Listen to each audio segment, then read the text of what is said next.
Okay. Hello, guys. Hopefully it's working now. There we go. Thought I click start streaming before. Oh well. Gonna do some inking today.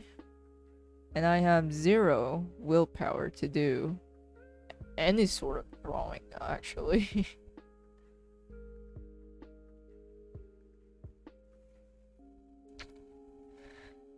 Not really feeling motivated.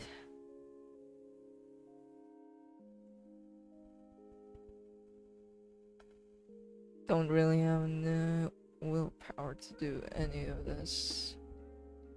Or anything art related. You know what I mean? It's just one of those days.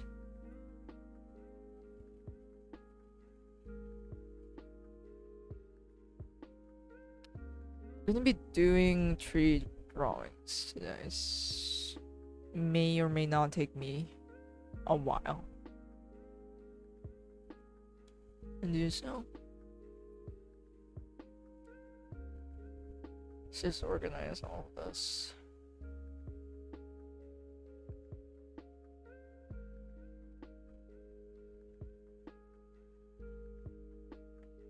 Bro, he looks terrible without the beard.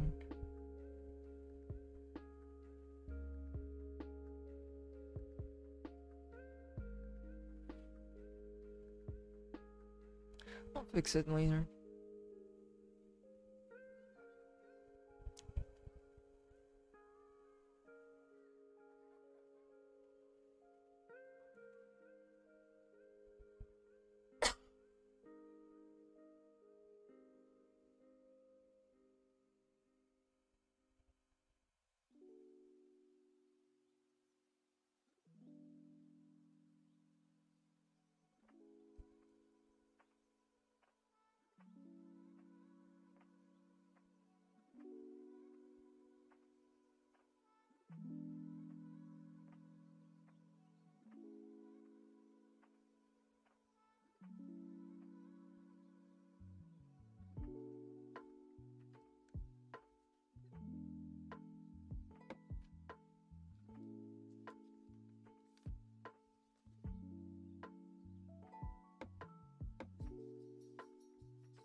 I guess nothing too exciting to do today either. So, well, this is not helping at all.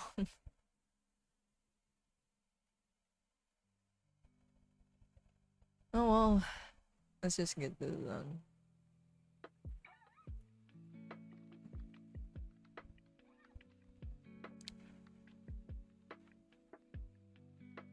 mean, this isn't like the first time I lose any sort of motivation to do stuff, anyways. I just have basically no desire to do stuff. Especially drawing.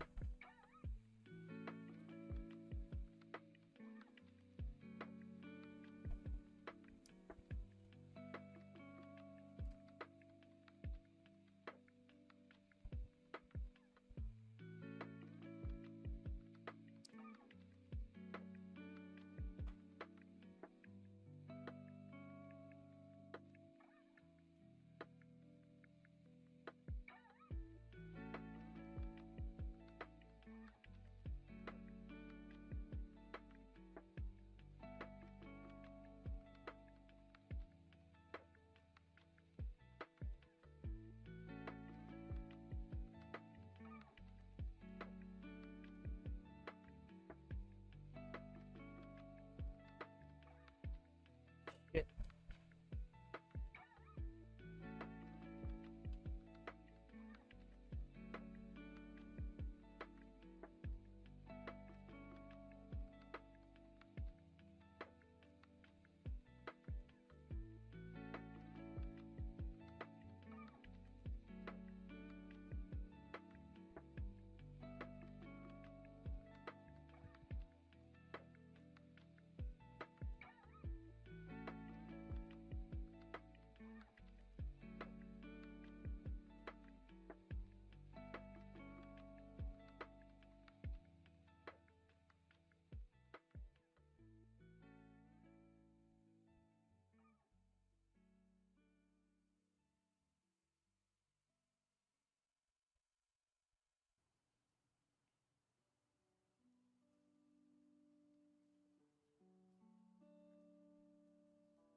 This is quite overwhelming to ink, I think.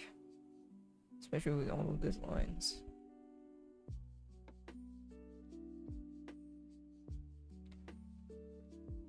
But so far we're chilling.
I think my buttons are freaking out for some reason.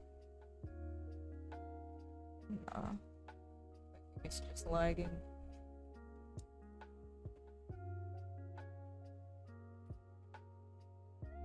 Why is my computer lagging? Oh, I think it's Microsoft updating some applications. My god, I don't even put those in automatic, but still.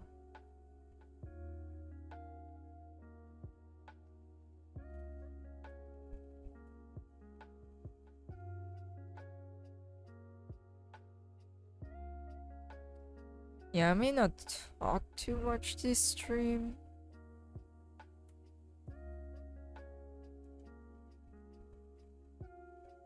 Kinda low-key exhausted for some reason.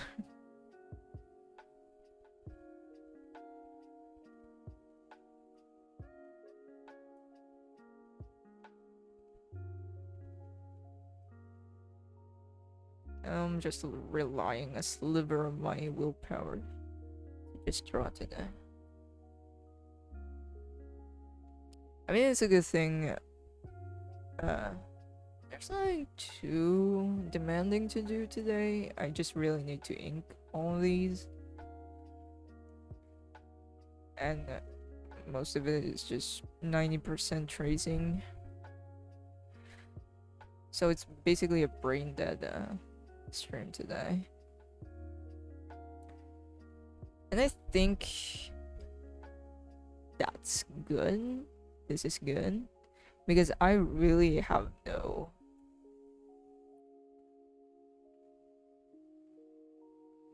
willpower nor desire to draw anything. It's just one of those days that I need to take some break.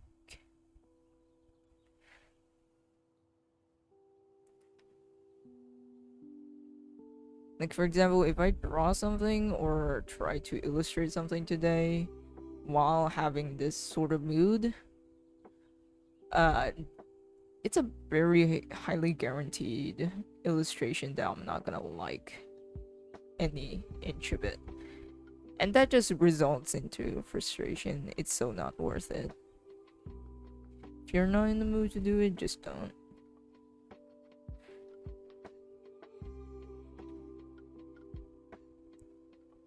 But these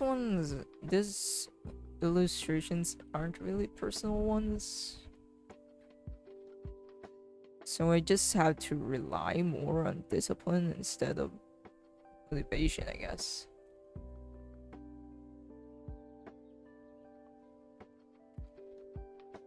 That's why I'm still kind of doing this today, despite having zero desires.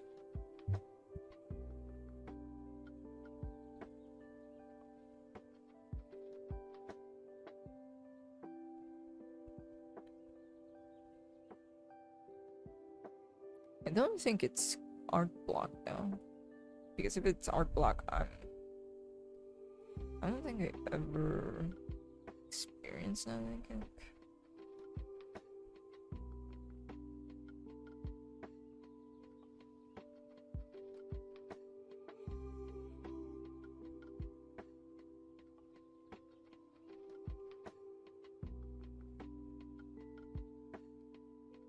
But at least it's a good thing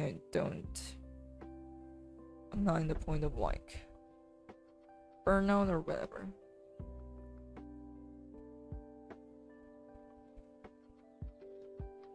It's just one of those days where I literally have zero desires to draw or any sort of creative anything that contains illustrating any sort of activity.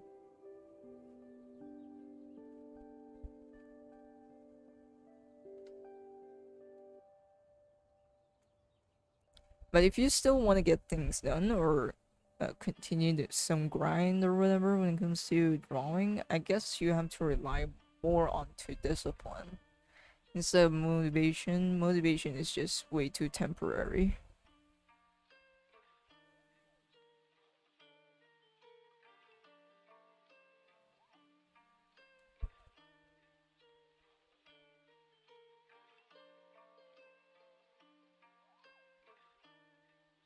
But of course, resting is a much more. I prioritize resting much more when it feels like it doesn't seem to be that way, huh?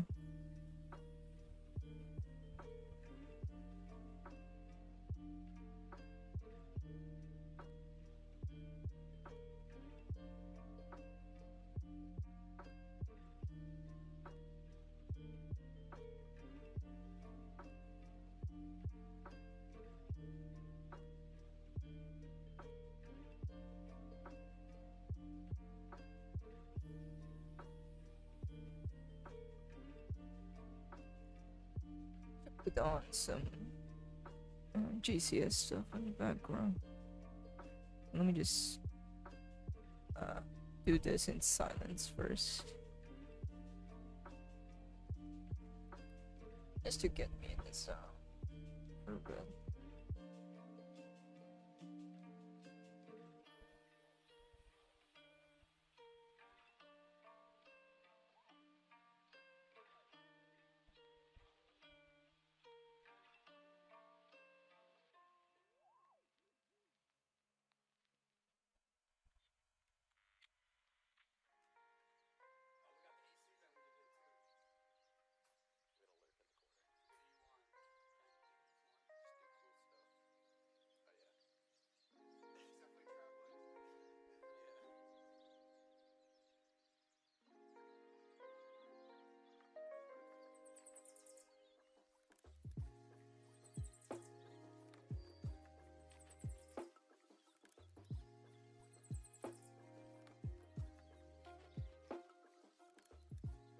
This is so wrinkly.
Probably what I dislike when inking, I guess. I just don't like seeing so many lines to the point that you get confused which one is the line art and which is the sketch.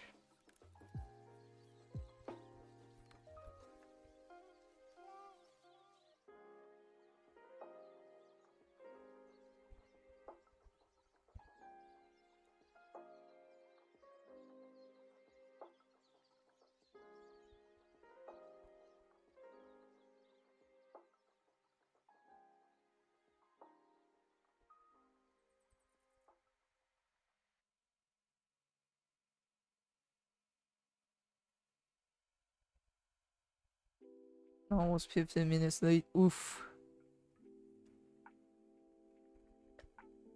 And I was also kind of late.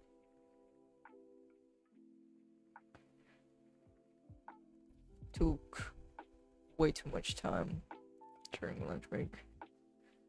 But that's alright. We're just chilling today. We're just cruising. Because kind of tired.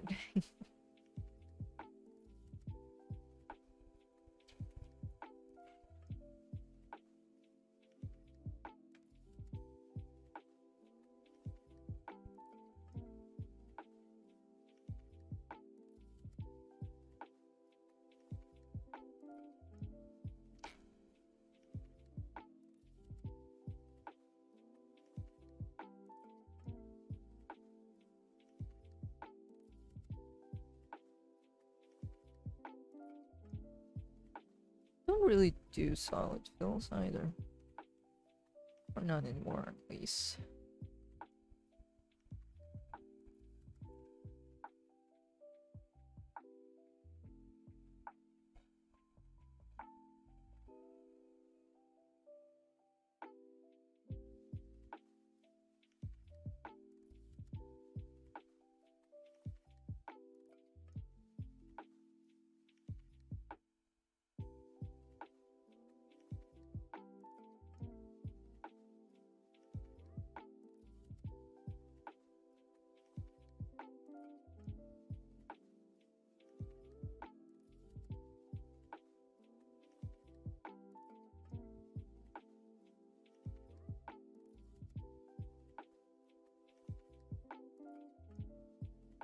Is multiple used for the sketch when you draw the line art over it?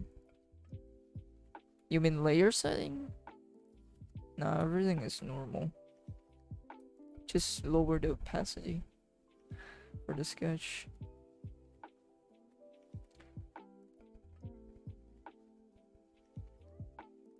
I really don't have a complicated layer system or whatever.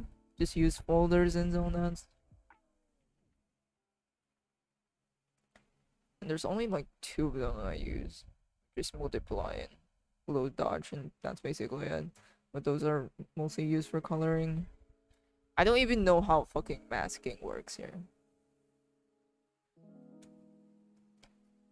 Well, I probably know, but I just don't use them.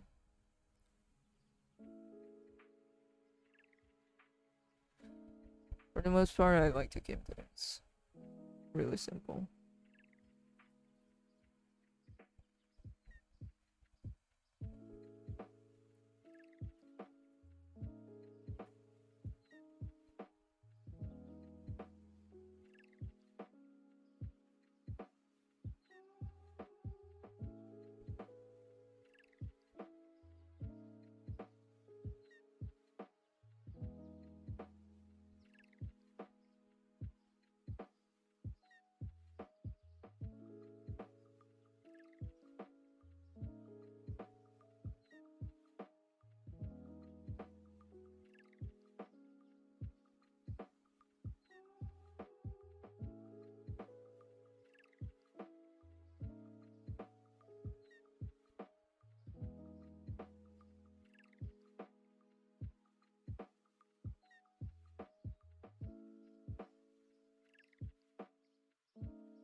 You lower the hue of the sketch. Opacity, man. Over here. Just lower the opacity. I mean, yeah, the layer properties are kind of confusing. There's a lot, but I only use a few of them anyways. You really don't need to know all of it. You just need to know enough. And you're basically good to go.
think other artists also change the color of their sketch.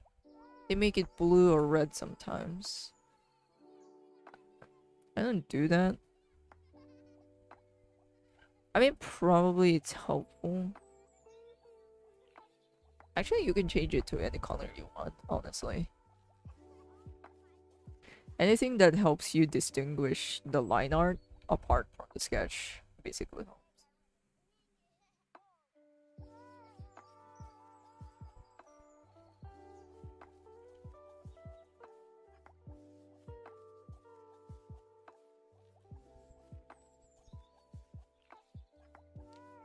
I think Clip Studio has its own shortcut to make it blue, like that.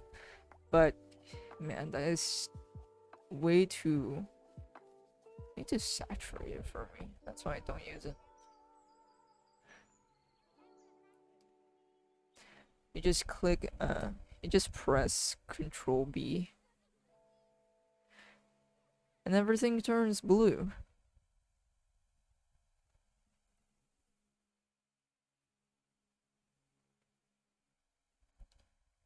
I didn't even learn that.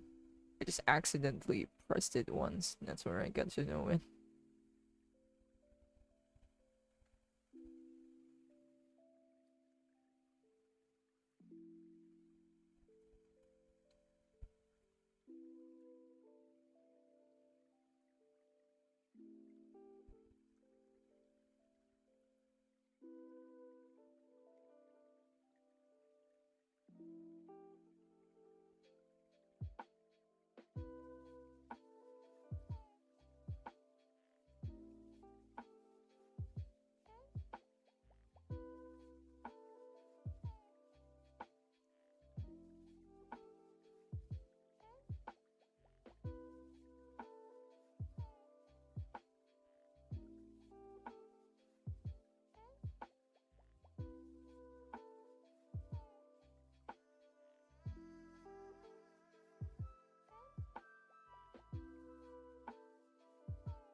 Oh, my mic isn't picking up the fan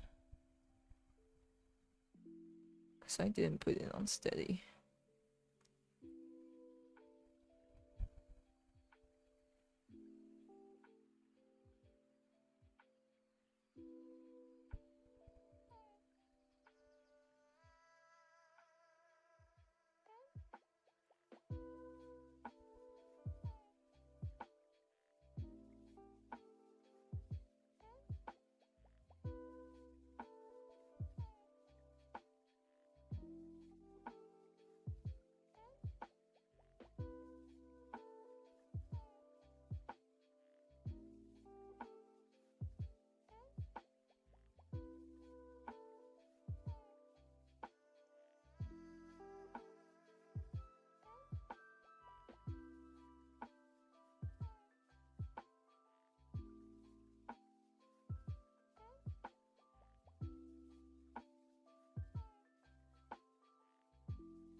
Actually,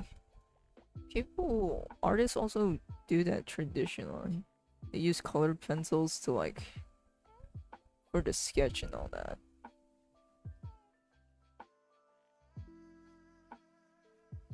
I wasn't able to try that out because colored leads or pencils,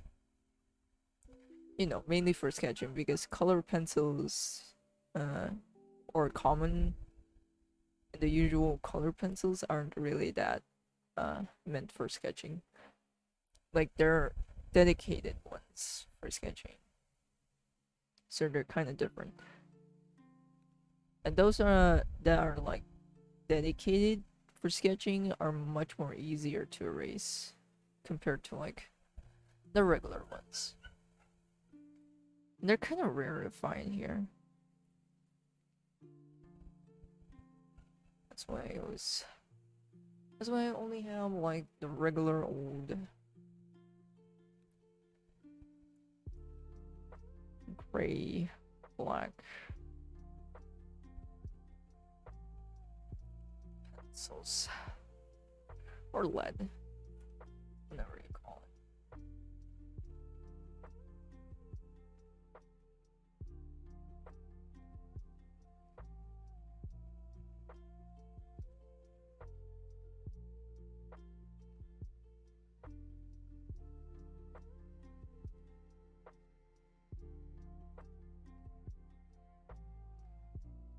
I discovered the most hilarious thing from my class today. So we're supposed to pick a topic for a presentation, and guess what? What the topic says? What subject is it? I hated when teachers ask you to, hey, present this as, you know, an activity, quote unquote. And what you call this, and then you're basically required to make a presentation and report it to the class. They are low-key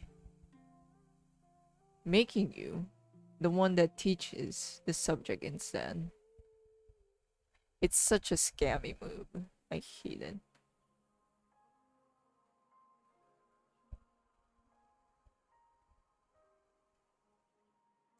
Like they try to integrate like reporting and them teaching along with it. It doesn't work. It doesn't fucking work.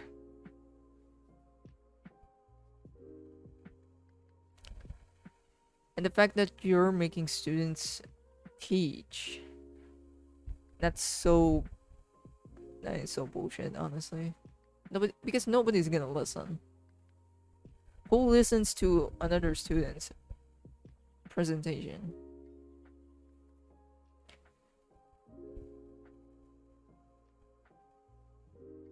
Well, unless your classmates are really that good. But for the most part, nobody fucking listens to that type of shit.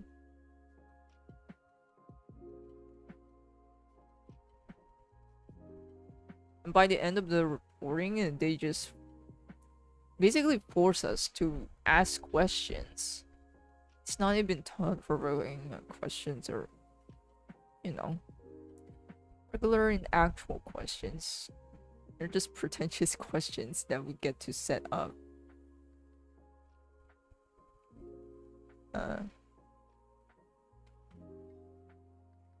Just dedicated for those group. And of course the group would ask us to not ask any hard questions, of course. Because why?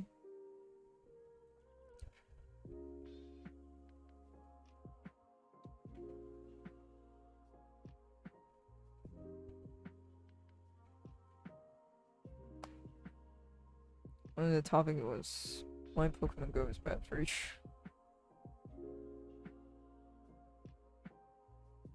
Do people even still play that? I think the mechanics is different now, I think. But for the most part, and I think people only play it because of one, collecting Pokemons, two, maybe trading, three, challenging other Pokemon trainers.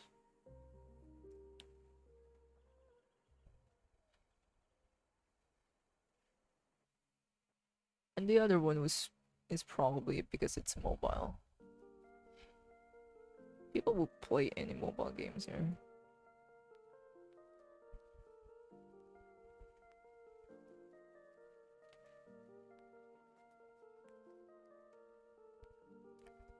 In fact, I think mobile gaming is much more popular here. PC gaming is just still too expensive. Even console gaming. Console gaming here is probably as rare as like Finding a rare Pokemon card.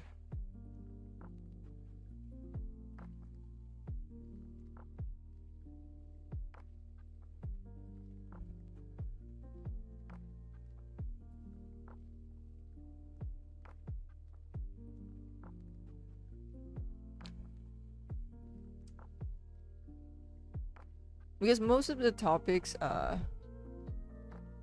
when a subject demands us to present a report or whatever, is usually just covered by the subject itself. It's supposed to be the topic that we are supposed to be learning. But no, the teacher decided that, hey, you report this now and do their fucking job.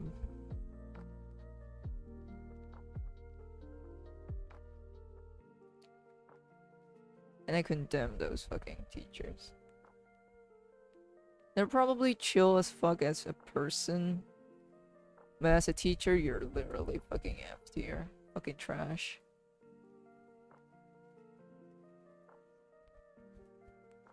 Imagine paying 200,000 pesos for a fucking semester.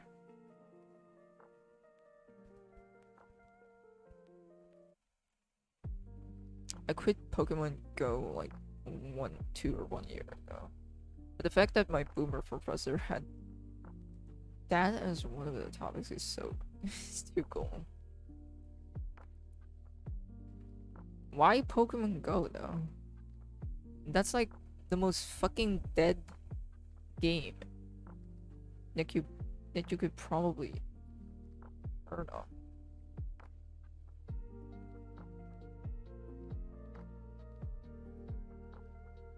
And it's one of those games again, or articles that screams like, oh my god, video games promote violence. I wouldn't be even mad if the professor just picked out like NFT games. That would make sense. And that would be an interesting topic to even discuss also. But picking out the most fucking dead game ever.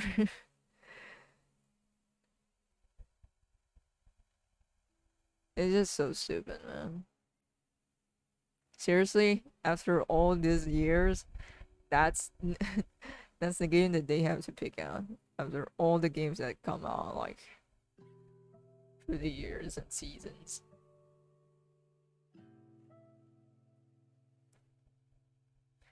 Dude probably only saw it in a Play Store or something and made a topic out of it.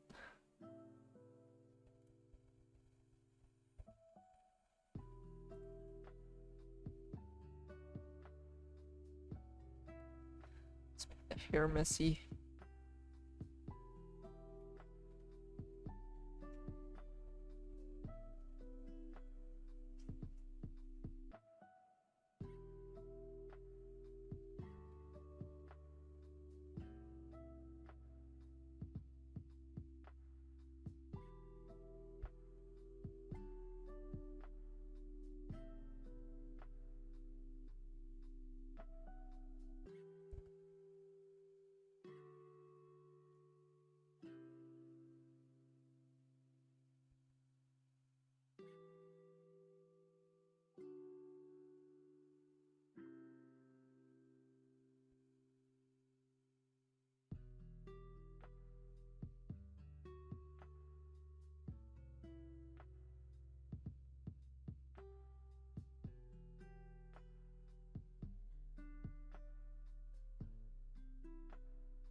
maybe I can finish this under an hour.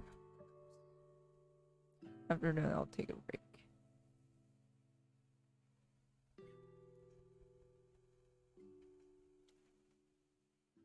I should really take more frequent breaks, but at the same time, it really doesn't fit me at all. Like, you guys, are you guys familiar with that Pomodoro technique or whatever? Where 25 minutes you do productive shit, and then after 25 minutes you take like a 5-minute break or whatever. Either short or long periods of break. That method does not work to me.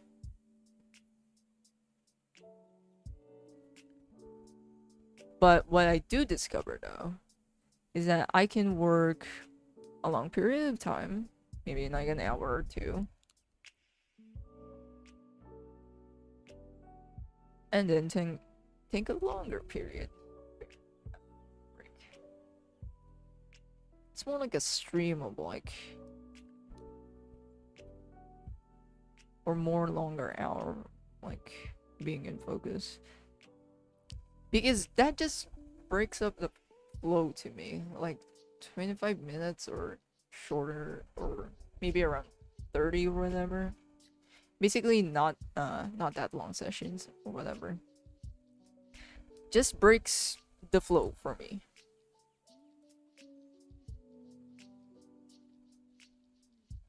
Because once I'm out, I'm out. I cannot return.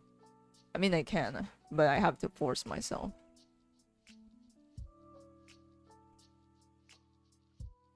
And once I'm in, like for example, once I've drawn, I'm completely gonna draw.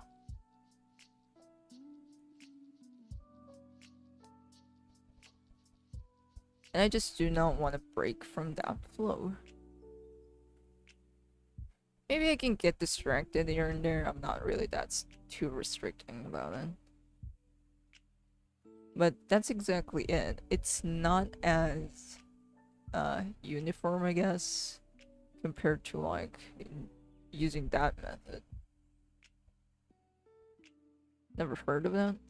Pomodoro is just basically you set a timer, usually like 25 minutes to 30 or 45. It's really up to you. And then you, after that designated time or timer, once that's finished, you take a break and then start over again.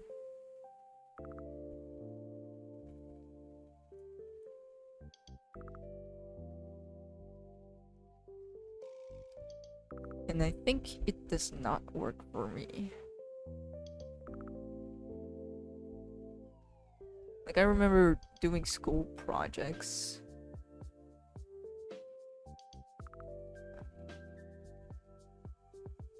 I'll just be like, once I'm into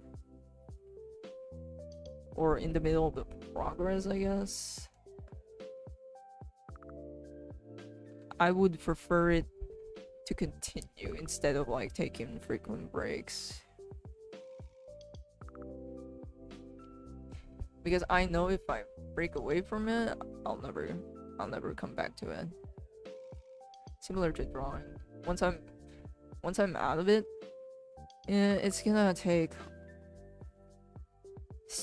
a lot to bring me back in.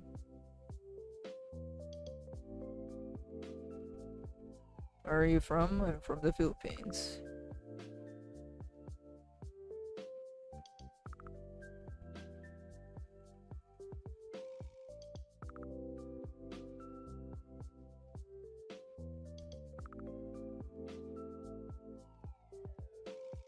Shoulder here is really way too low.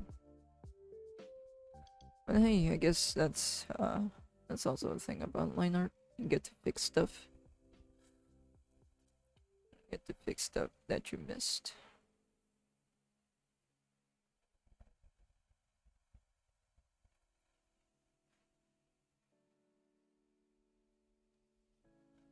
I used to be obsessed with those productivity gurus or whatever. I think that's what you call them on YouTube.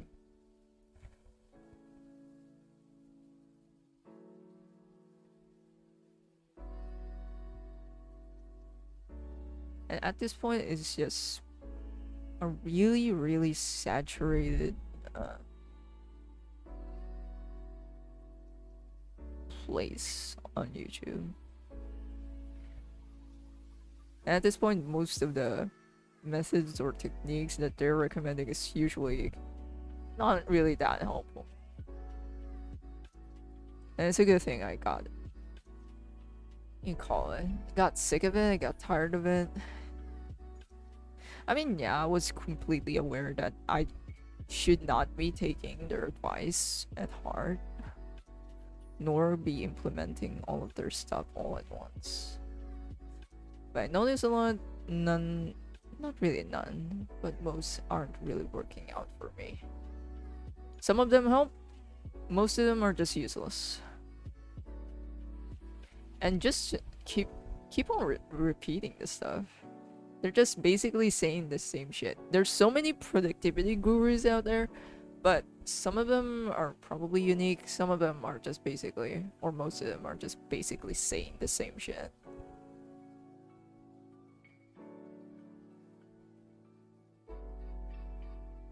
Especially when it comes to books, self-help books. They're just showing the same book over and over.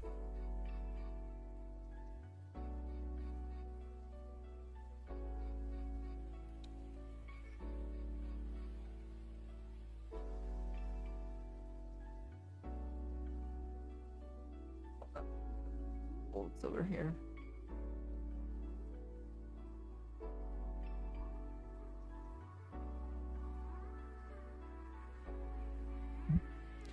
Okay, I asked because you said something was expensive. I think it was color and pencils. Any art materials here is expensive. There's no such thing as cheap art materials unless it's for kids. Those are like the cheapest ones.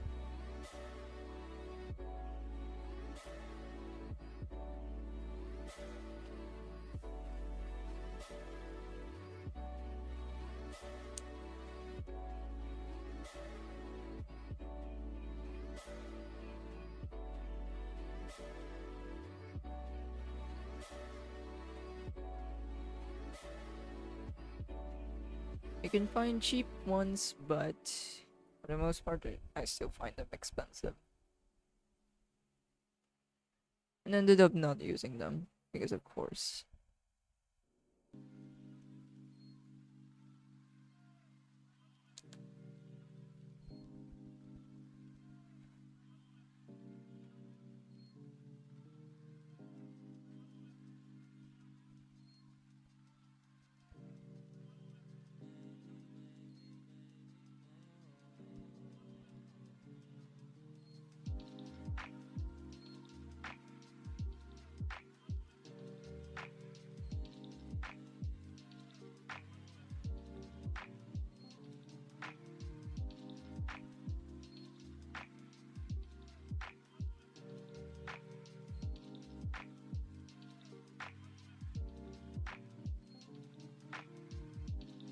And it's hard to find art materials here. Really depends on where you live or which mall. Which mall you should go to, but for the most part, probably don't have it. Or don't have the material that you're looking for. I think dedicated art stores do exist here, but once again, it really is only for like, or it's really far away from us. So, and traveling for a fucking art store is never worth it. I guess I would rather draw with a tissue paper with my ballpoint pen. And maybe this is why I'm much more comfortable with drawing digitally.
This is why Japan is probably every artist's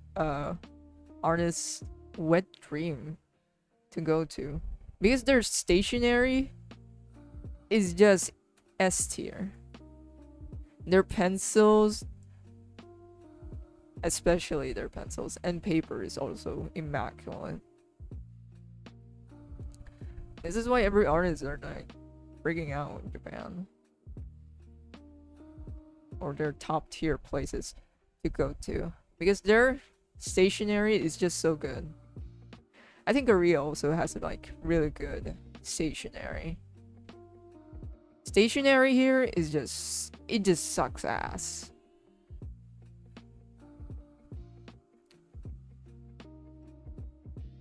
But honestly, I'm not surprised. Even graphic design is not that respected here. Like, you would see a store using Comic Sans. I am not kidding. I can literally picture that, because they have their sign on fucking Comic Sans.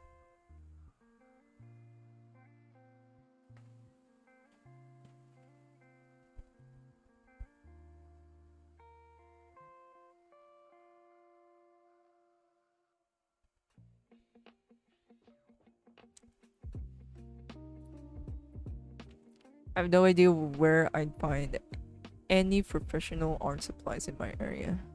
I only got cheap color pencils, which I got for drawing a colored table graph.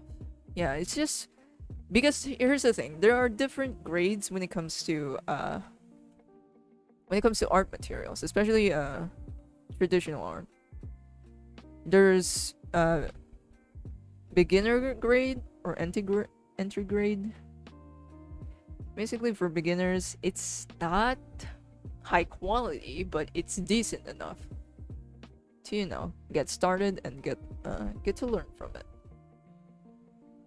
And then you get professional grade, which is really top tier quality, fucking expensive, but somewhat worth it. Because the experience, I think the experience and feel, basically the feel of it, between entry grade and professional grade, I think the difference is somewhat great. Or there is like a significant difference when it comes to it. Especially when it comes to colors. Pigmentation is no fucking joke.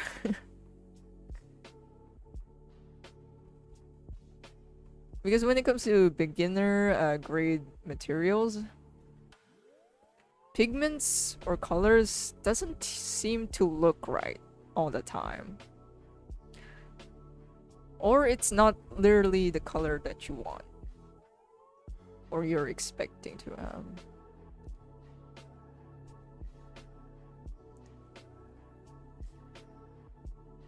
But for the most part, I'm not really that picky, I guess. I'm not that too picky when it comes to art supplies. Not anymore, I guess. Because back then I was kind of picky. But now I'm not. Because I guess I have that sense of like, or that perspective of like, materials doesn't really mean anything to me anymore. I mean, yeah, I'll get frustrated if like the art material is really crappy to work with. Like, for example, if you buy what do you call this, pens or pencils for children compared to like professional grade pencils, of course there would be a difference.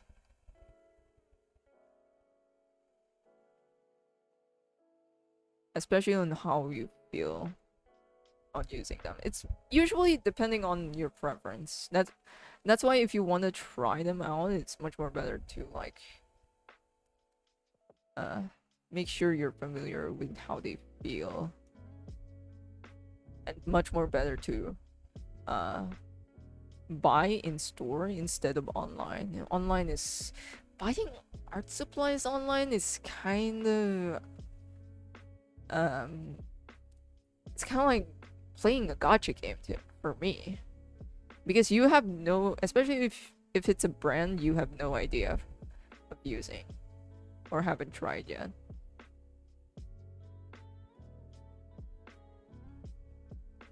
And if you ended up not liking it, you just basically wasted money.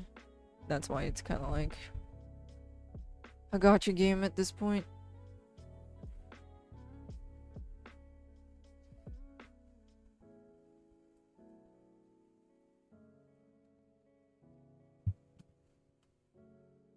Yeah, Japan is one of the best countries for art. Like, you can maybe become very successful, but at the same time, they require you to work 24/7.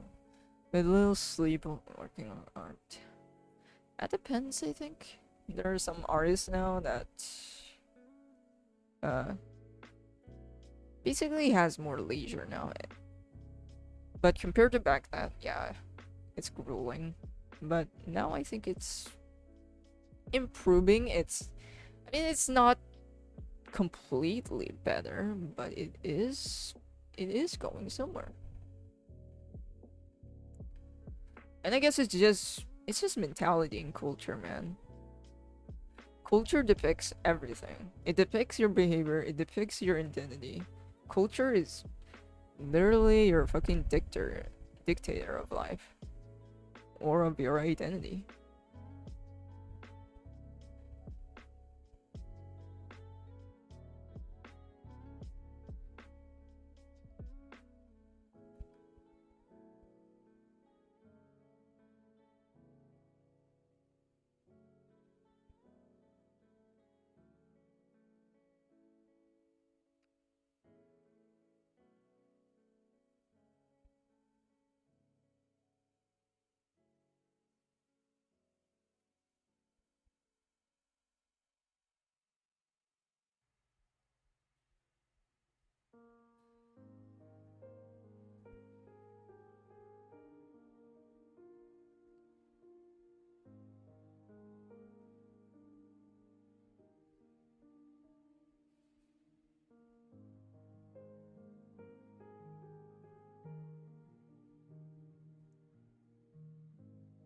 Oh yeah, definitely. I ordered like 3 sketchbooks online, and 2 of them was very crap and smudges everywhere and bends easily from it or anything.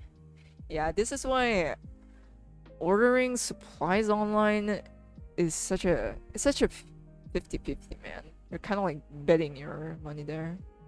Unless it's from a trusted brand that you know. But if you're trying things out, you're basically hanging by a thread there.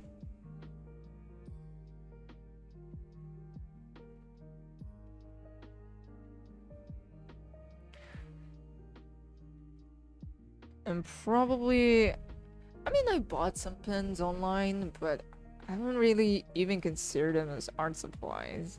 They're more like stationery or office supplies. And it's already a brand that is like well known, or I know for sure how the feel would be like. And it's Pilot. Pilot is basically, it's just one of those brands you cannot go wrong with. But they're kind of pricey here. But honestly, and I think they also have like they're known for like once you drop them, it's probably not gonna work anymore, especially with their ballpoint pens. But I cannot deny the feel. The feel is way too good to work with. And again, it's a preference thing. You can probably find a cheap alternative for it.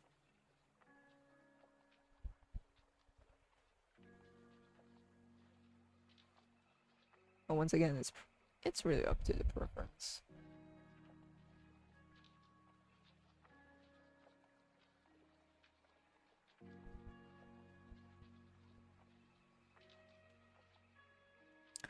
Here's the weird part, all 3 sketchbooks was from the same brand that I sourced for us, but for some reason the quality of the papers of those 3 sketchbooks is different from okay to crap. It must be a bootleg one. Bootlegs are also kind of everywhere here. So you kind of have to be cautious, especially online. Man, there's so many bootlegs.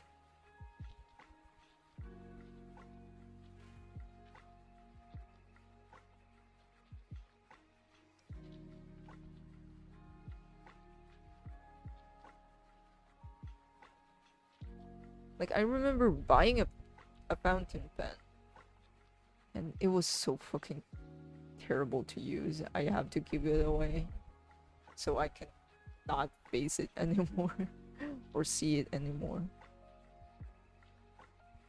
It was so horrible. I mean, I guess I shouldn't be surprised because it was so fucking cheap. And seeing a cheap and fountain pen doesn't always work very well together.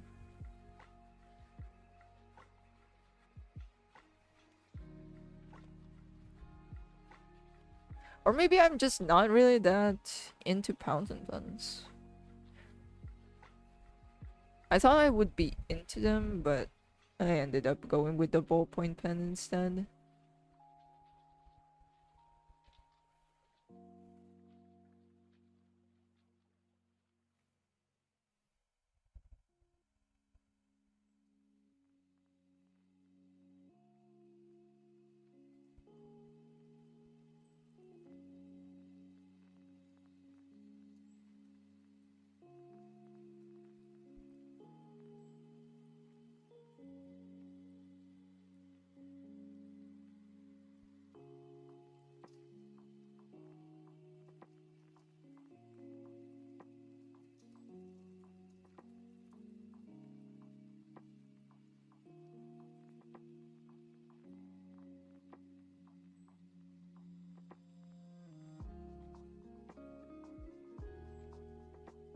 Almost done.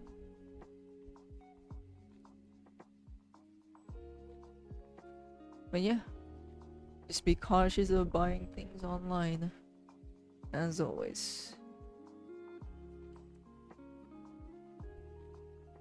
Especially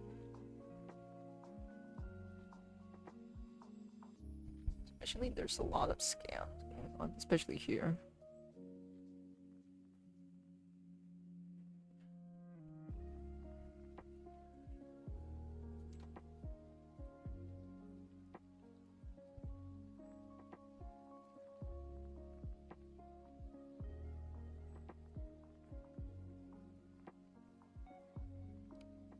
Also, I stopped using sketchbooks, surprisingly. I don't even buy sketchbooks. I mean, I probably have some sketch pads, but the quality of the paper is terrible. I would rather not. And I really don't like really thick paper. I mean, if I'm drawing something heavy or using markers, probably it's much more preferred to use thicker ones. But I really like slim ones and has like a pseudo smooth surface. I really did not enjoy the ones that has really rough surfaces. It just does not feel good to work with. But usually those rough ones are like it's either cheap or those are like uh much more heavier paper, you know, for watercolor and all that stuff and painting.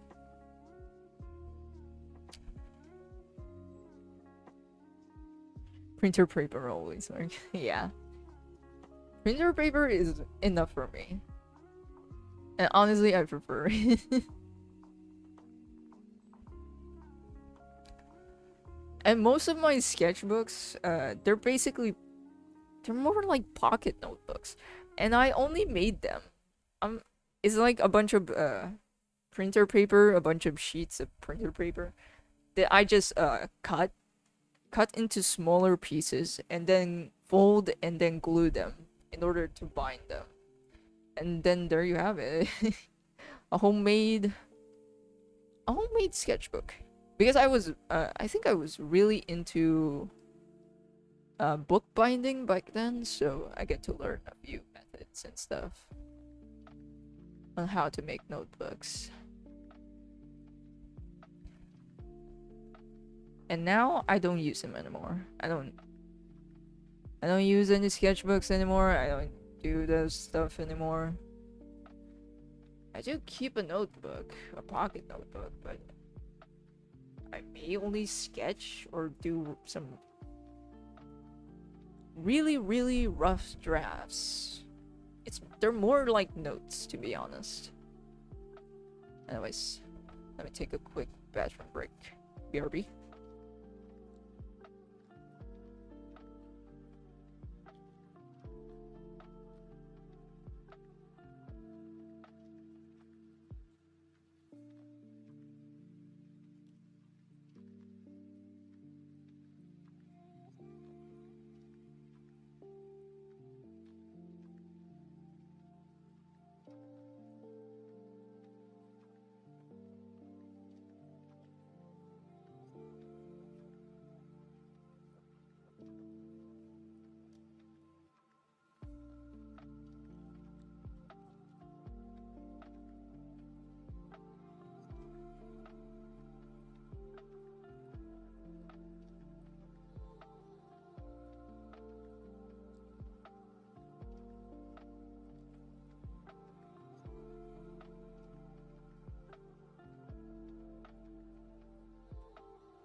I'm back.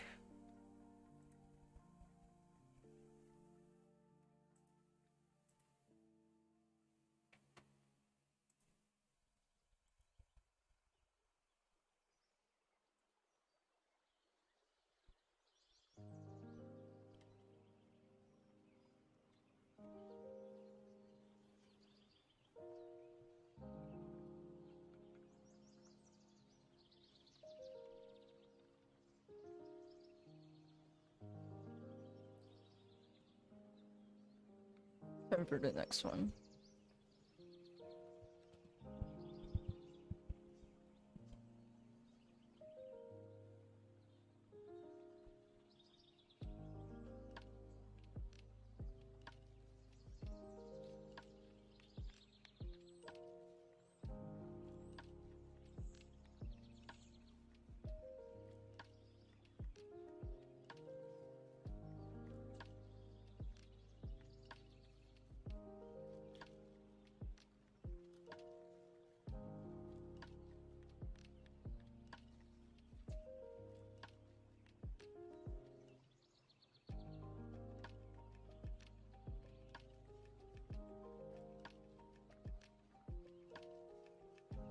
So you're feeling burnt out recently? Nah, I just don't have the motivation to do anything. Or probably drawing.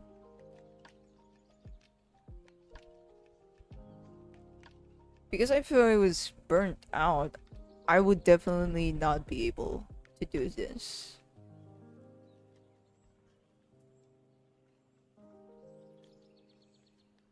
So I think it's more of just not having the motivation. That's it.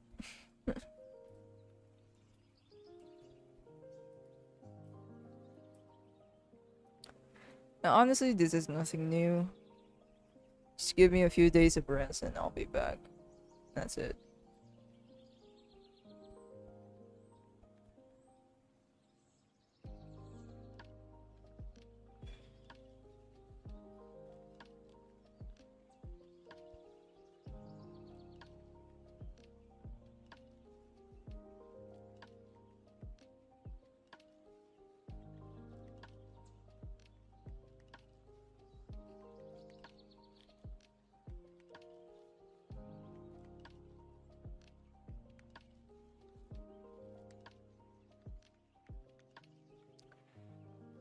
Yo, thank you for the sub.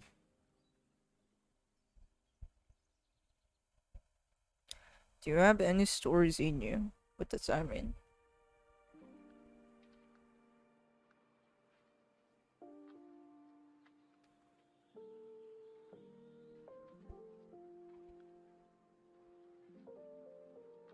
What does it What does it mean?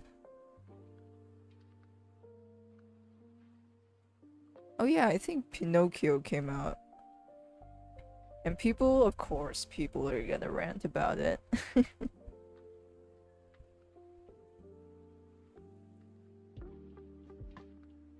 I still have no idea what Pinocchio is all about. All I remember, there was a fucking whale section. That's basically it. I don't remember the fox at all because I watched like a video roasting the shit out of it. I really do not remember all of those sections at all. Like the fairies and stuff. And the Pleasure Island, I think that was it called. And again, I have zero nostalgia for Pinocchio. Which Pinocchio? The recent live action one. I think the director was the one who made what's it called? Those uncanny 3D animated movies. Polar Express, there we go. He probably made a bunch, but Polar Express is probably the only one I know. And I think I liked it as a kid because everything looked cool. But for the most part, I don't remember anything else but that one. And I think that's a good thing that I don't have to watch like most of his stuff. And I'll probably never rewatch it ever again. All I remember in Polar Express really is that a bunch of kids on a fucking train, that's it. I mean, do you have ideas like putting your art into a story, a webcomic, or manga? I used to have those thoughts, but now I don't have like I don't have the desire to do stuff. Here's the thing, I'm just not passionate at all at drawing. It's not even something I dreamed as a job. I just view it as a hobby. Or wanted to view it only as a hobby and nothing more and nothing less. I don't want... And I'm not really that into making comics. I mean, I used to, but...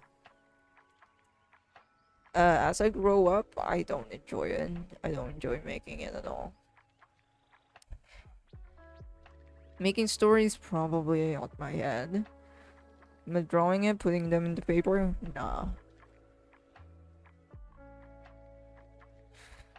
I'm not that into drawing, unfortunately.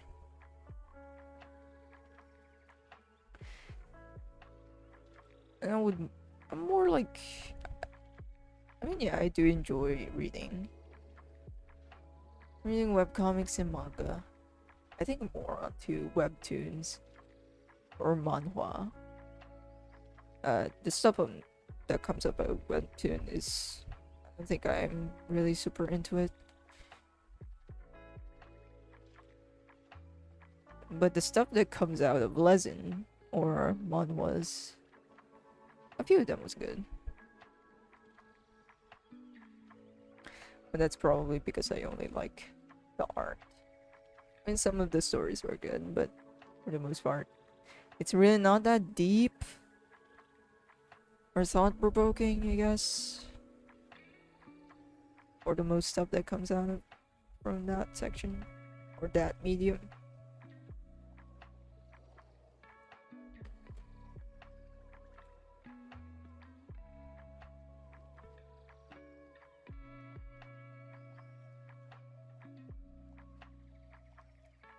Pinocchio is my least favorite Disney movie of all time. It accidentally revealed the human fear of strangers and monsters getting away with their heinous crimes. I literally do not understand Pinocchio back then. I I don't even recall if I watched it or not. I probably saw a few scenes of it and I'm like, oh my god, this is so fucking boring. I'd rather watch Tom and Jerry. Because I would much rather watch anything else or shows that I actually like. You seem to have a lot of fun of drawing your characters with effects and stuff. Yeah, I think I'm just more into drawing whatever I feel like doing, you know what I mean?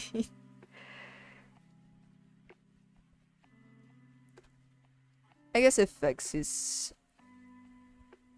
one of those things. It's not always fun though, that's for sure. There are times that I'm just like frustrated. But for the most part, I guess this is why I would much rather let myself hang loose, I guess. Like, you know, let me just fuck around. Not be so restrictive about myself. Because if I do, there's a higher chance that I would probably not like the result of it. Like, for example, yesterday I was drawing pen and I have to scrap effects there because I just did not like the direction of where that illustration is coming out. And the fact that I'm like super not that motivated and I just have no desires to draw is not helping.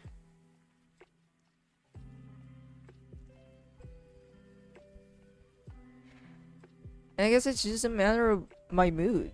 It really just depends on my mood.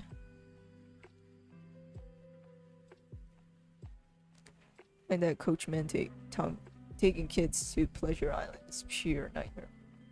Oh yeah, I think that's the section where they get to like smoke cigars and actually drink beer. They censored that in the movie. They made root beer and lollipops, I think. I did not watch the movie by the way. I'm just looking at videos with spoilers and talking shit about them.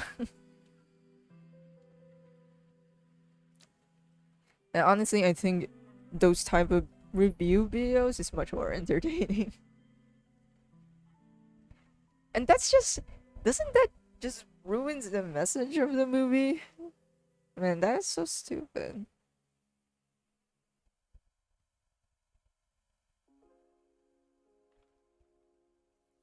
And I think Pinocchio, the live action one is just meh. Like there's nothing somewhat obnoxious to hate about there. It's just one of those live action that just, you know, happened.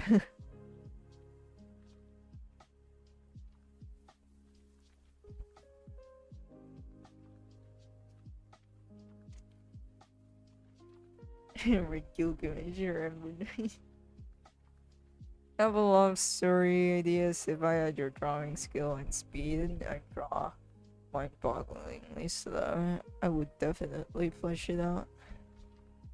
You really don't have to. If you're more into getting your story out there, I don't think you should be held back by your art.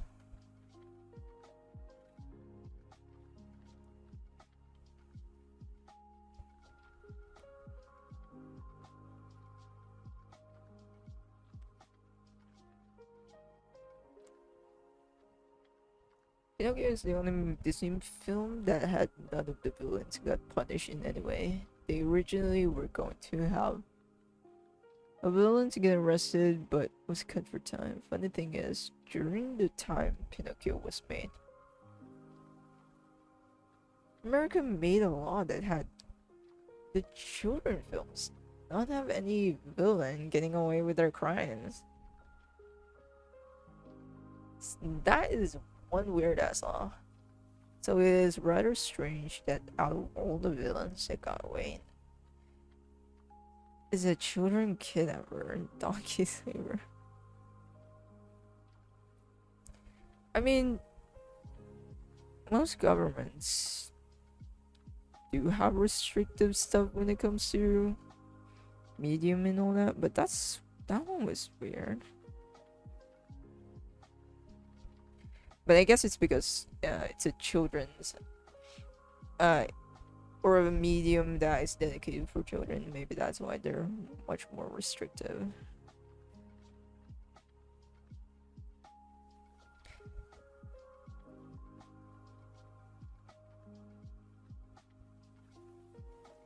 Honestly, gives me the energy of like parents that does not give a shit about their children. They would much rather blame the person who creates stuff or anyone who creates stuff instead of like controlling or uh educating their children.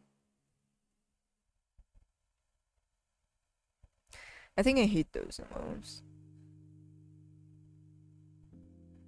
Oh my god, anime is so inappropriate. It shouldn't be meant for kids. Duh, it's never for kids. What?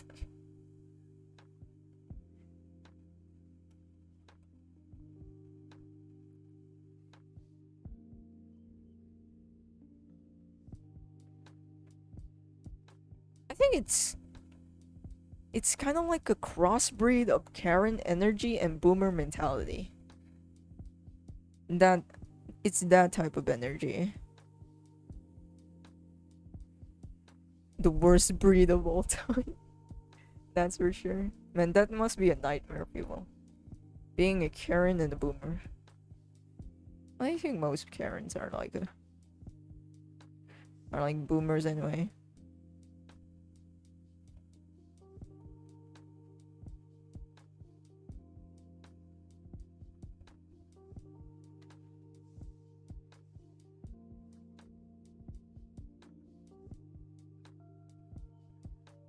The problem I see is that no one reads novels anymore. Those that do still read only read so many books. I believe people are more into watching or playing stories. Not so much not so much reading anymore. Unless it's an audiobook, I guess. That kind of helps it out, but for the most part, yeah. Reading is still kind of not for the masses.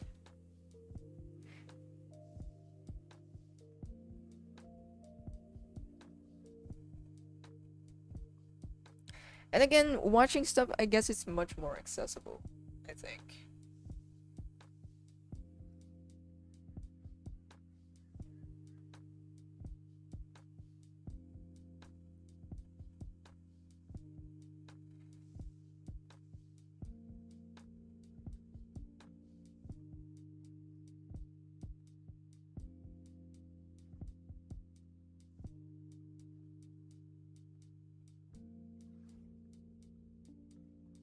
Responsible parents pisses me off the most, especially the one that expects YouTubers to raise their kids. Exactly.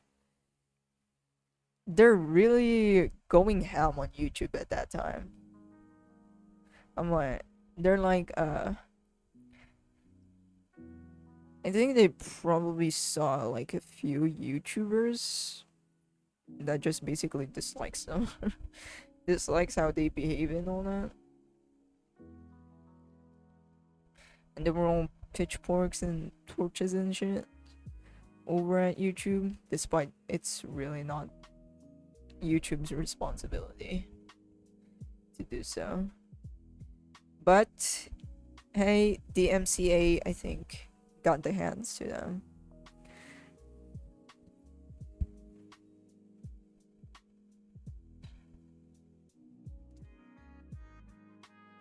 And I think this would always be the most funniest shit. I saw an animated show for adults, explicitly for adults, and it's restricted for children. It's restricted. Here's the thing: YouTube restricts their comment section, basically turning it off. Uh, if the video is dedicated for kids. Bruh. But it's just one of those algorithms going ham. Accidentally press right click. That's a first. I never accidentally press the buttons on my pen. That's a first. But this pen is kind of like no, never mind. It's not protruding that much.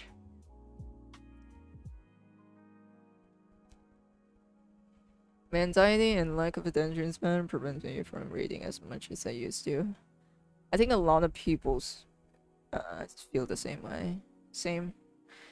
I'm just not into reading, unfortunately.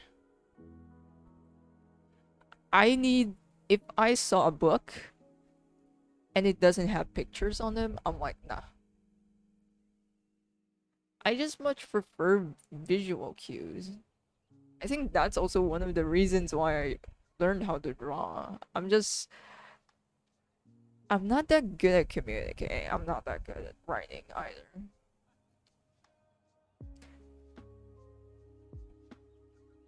I'm pseudo illiterate.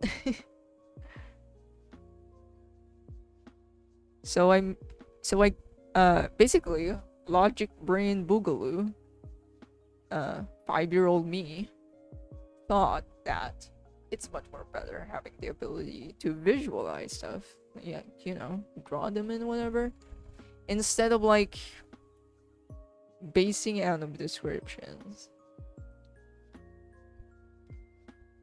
I mean, I think that's pretty logical for a child.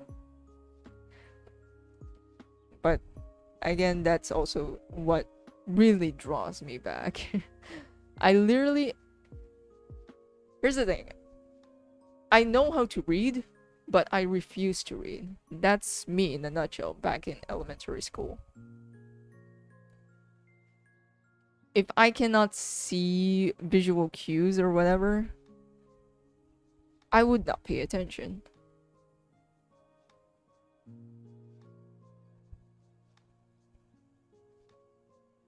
And it's more of me skimming stuff. I would just look at the text. Yeah, I can recognize the words, but I don't try to understand them, right? Like, not reading it, basically. And just mainly looking at it. Definitely not a good thing. But hey, maybe that's me. I was kind of like a bonobo brain back then. And probably why I should get some diagnosis. Because I think our family is... I think in our kind or in our blood, there's a kind of like a high chance of us being autistic, so, or being in the spectrum.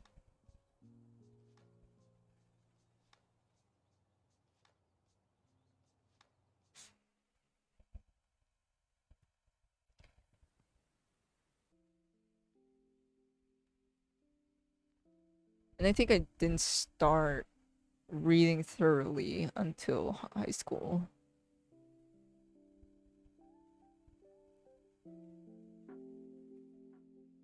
And actually using that fucking skill. Oh my god.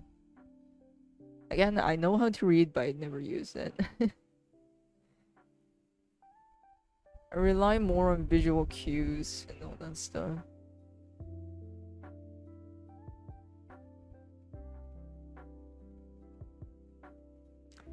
I like to have a media I can play in the background while working on other things. Yeah, same. I mean, I can also completely work in silence. Like right now, but I'm kind of like chatting, so it's not completely silent. I have some more background noise. But then again, it really depends on my mood. It's either I need something running on the background or else I cannot do anything. Or I need complete silence in order to do something. I usually tend to lean more on like the silence, but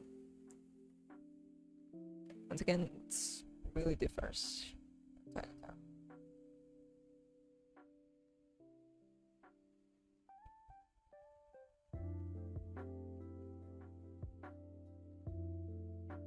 Those same irresponsible parents are the reason why.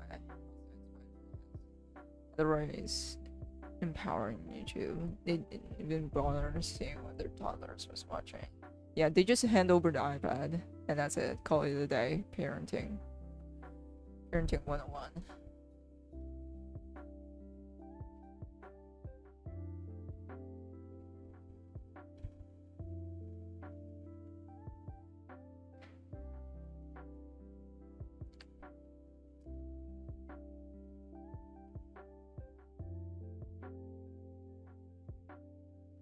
And don't get me started on like, man, I recently watched a video about mainly talking shit about family YouTubers, family bloggers, I think. Is that what they call it? And I still think they are the worst. They're the worst section of YouTube. I'm betting my money's on that. Like, it's just a recipe for disaster. Monetizing your own fucking family. And your children. Nothing can go wrong.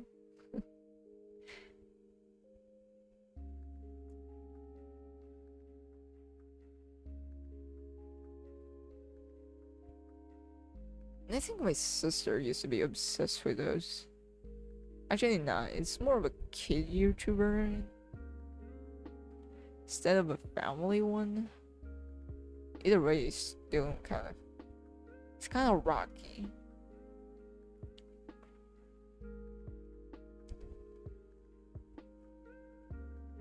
Rocky section of YouTube. Especially toys. Holy shit. Just displaying, unboxing, or just playing around with kids' toys garners a lot of fucking views. Holy shit.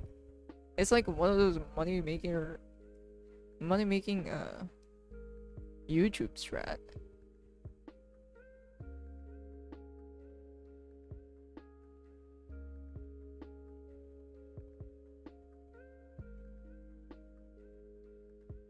And I think kids are probably, yeah, kids are always like the money makers of any industries, honestly, in cartoons and now in YouTube.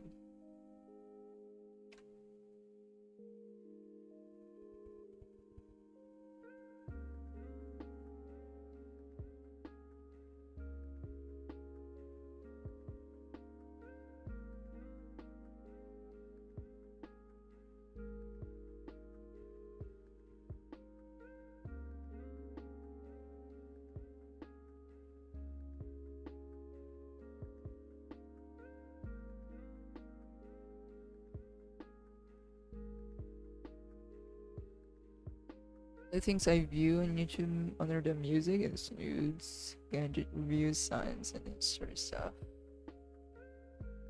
Oh, I don't even view those kid stuff. I only view like YouTubers talking shit about them. What do you call those times? Commentary videos? I'm not even super into those stuff. They just so happen to pop up in my recommendations. And thank God that phase is over.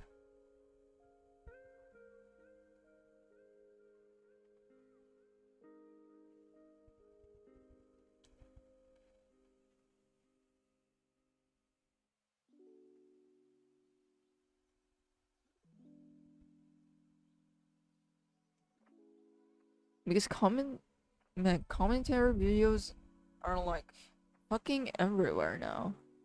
Like they're everywhere. Even just react videos.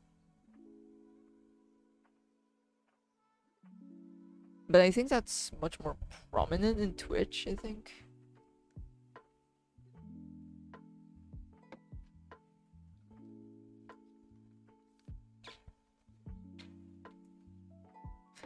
His copyright stuff is much more uh less crazy compared to YouTube. I mean, it's still insane about this copyright and fair use issues all over like streaming websites. But for the most part, I still think YouTube is like really shitty at handling it. Like, you use one song, it's not even the same song, and I get a copyright strike. Not really a strike, but it's more like...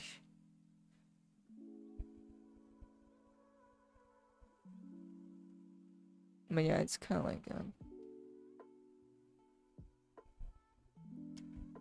And it's so dumb. It's not even the same fucking song that they're claiming.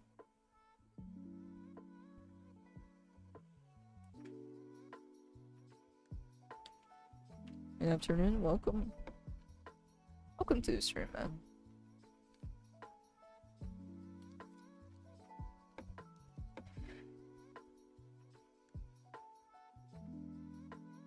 But for now, my YouTube is just filled with JCS and criminal interrogation stuff.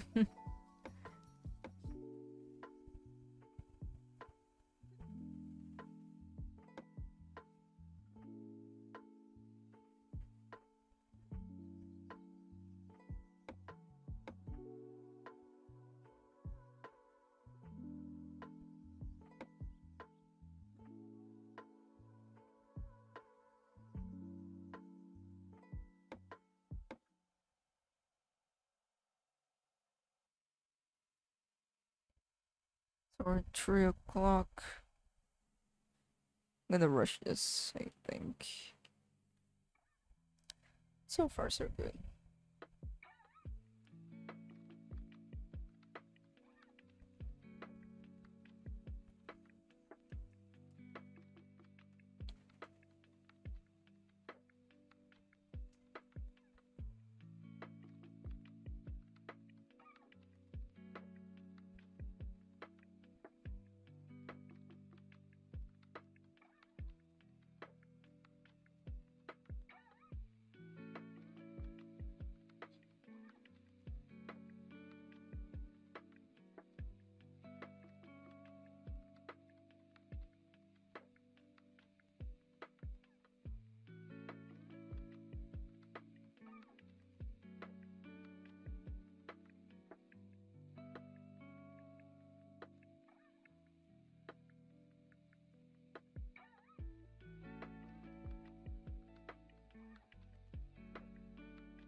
Ooh, it's getting hot.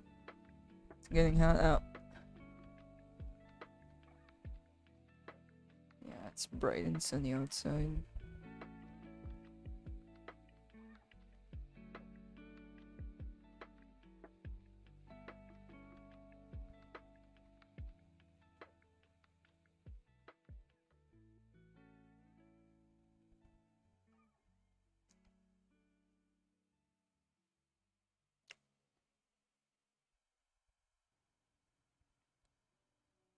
I just remember something.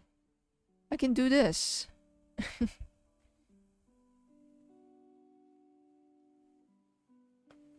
But it's not... Still like a flat width. Unfortunately. I wish there was a way, though. To like... have this sort of line. But much more like, you know, straight as a tool.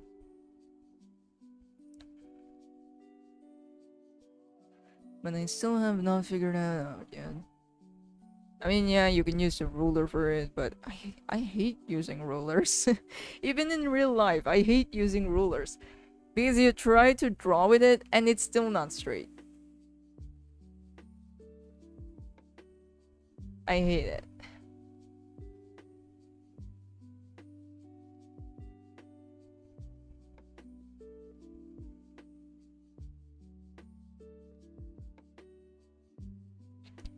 I love using the mapping pen without the pressure. Really? I think I have that. Over here.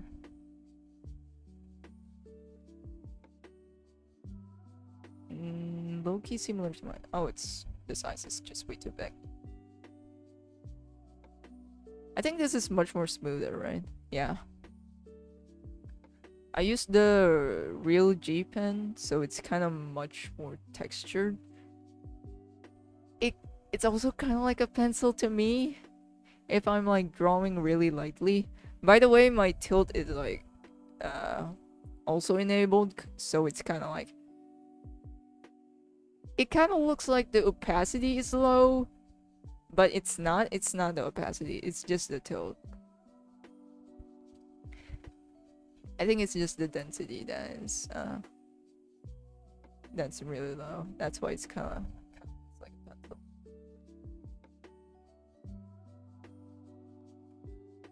Or the pen basically reminds me of a ballpoint one, and I really like it because also I just love drawing with a ballpoint pen.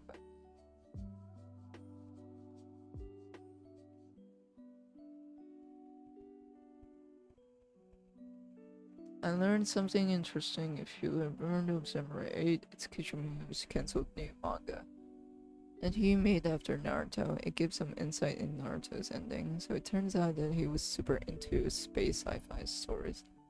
That might be the reason why he started adding aliens and tech near the end of Naruto. Samurai 8 was him attempting to make a space sci-fi manga, but unfortunately, it got cancelled from low sales.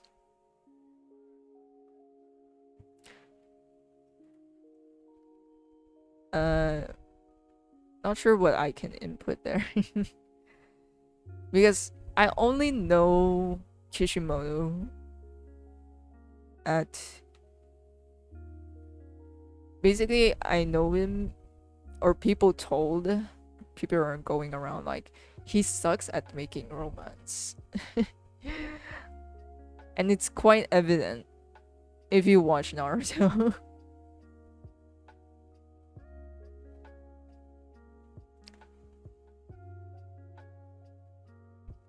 But yeah, I think that's what I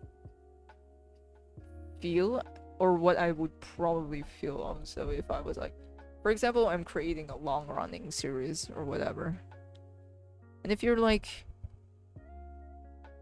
oh, I want to do something different today, and it didn't work, but your long running series is still here. So what do? Of course, you implement what you're interested at, because it's unavoidable. Even if you have no intentions to implement it, you're probably adding it in subconsciously. Because that's your calling, that's what you want to do.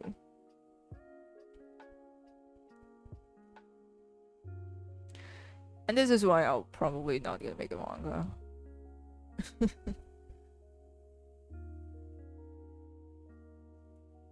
Because I'm always constantly at a rapid pace of changing shit or having different interests.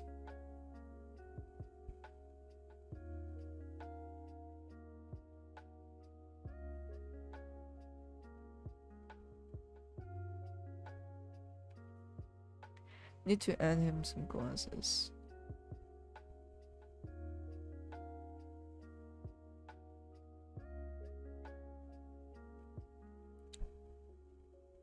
And probably one of the reasons why I like shorter anime, because once the anime is like long running and shit, it has a tendency to lose its identity. And that's a very Naruto and Boruto are like one of those examples. Like, is it even about ninjas anymore?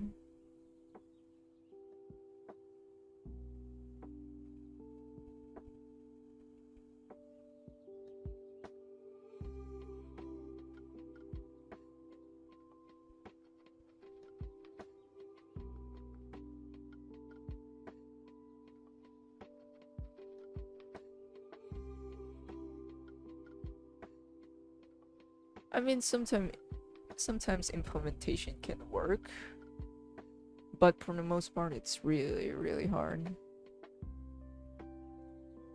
I think an example would be Uncharted. That's what's going to my head. Uncharted series. Nathan Drake basically throughout the trilogy, first three games, there's no hint of a stepbrother or a brother. I think. Yeah, they're brothers, not stepbrothers. There's no hint of a brother. The big bro, dude. The big bro. Uh, sort of. What do you call this? This trope, I guess.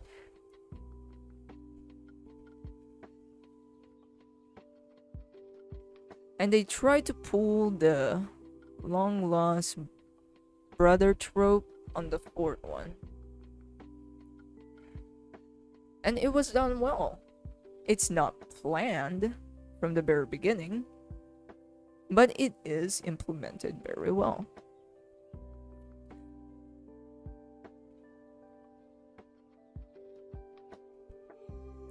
I do remember people said this quote of Kishimoto saying that girls shouldn't give up on their first loves and it's selfish if they did. But gave no source of that quote. But it does make sense based on Sakura's and Sasuke's romance. He just basically sucks at making romance. And I think it's pretty evident. I mean, there are some couples in there. So I guess that's okay for me, I guess. Not my favorite, but at least okay. And not as atrocious as the main ones.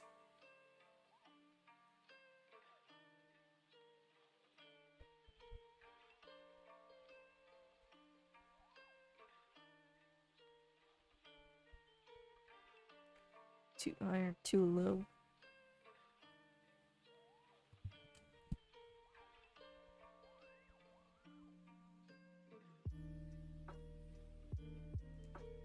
I cannot see shit.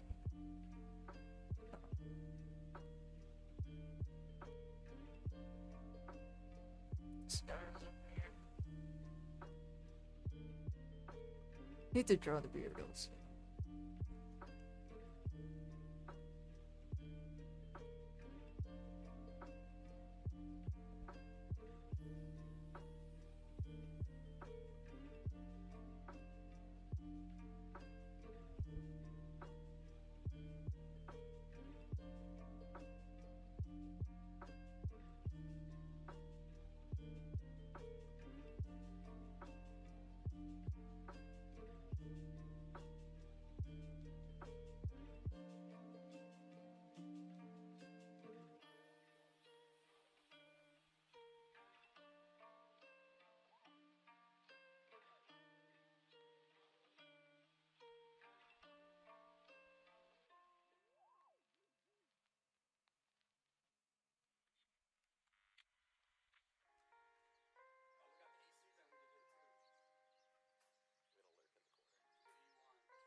I'm not gonna clean up this blood stains or whatever.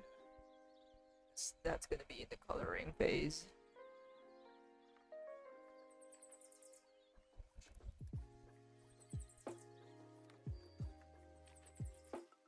Save that up.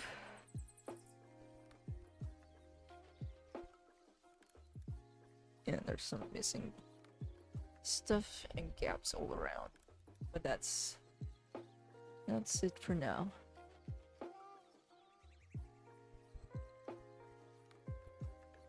I honestly don't remember any romance other than the main four. It's just basically whatever. It just happens. I mean, I get it. Romance isn't even the main genre of this, so.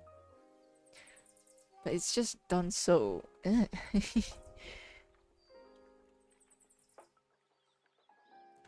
I think that's always the problem when it comes to shonen stuff. When it comes to romance, or romantic couples or whatever, the fans are always going fucking crazy about that for some reason.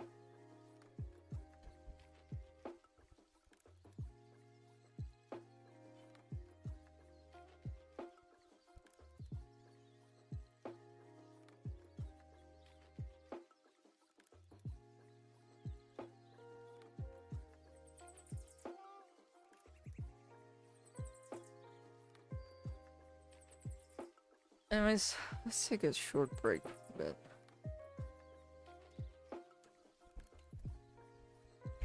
And I think also shippers. Shippers are like fucking wow.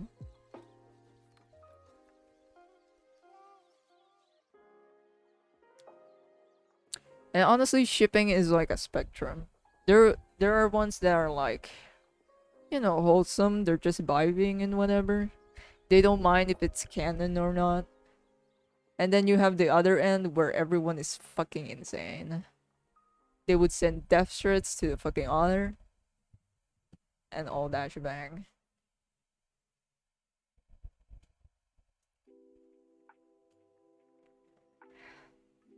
Don't speak of Boku no Hero's shippers. It's not even exclusive to Boku no Hero, but they are, I guess, one of the most recognized ones.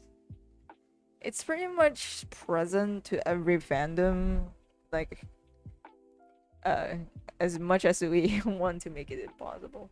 But yeah, they are everywhere in every fandom.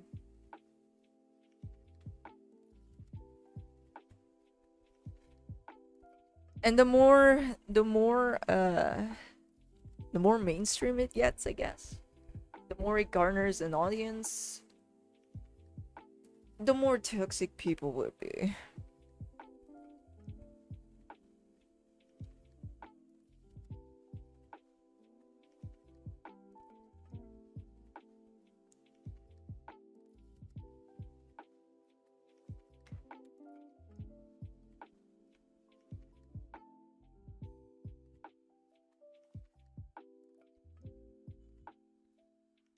I would just start finding people sending death threats and jailing them for 30 plus years.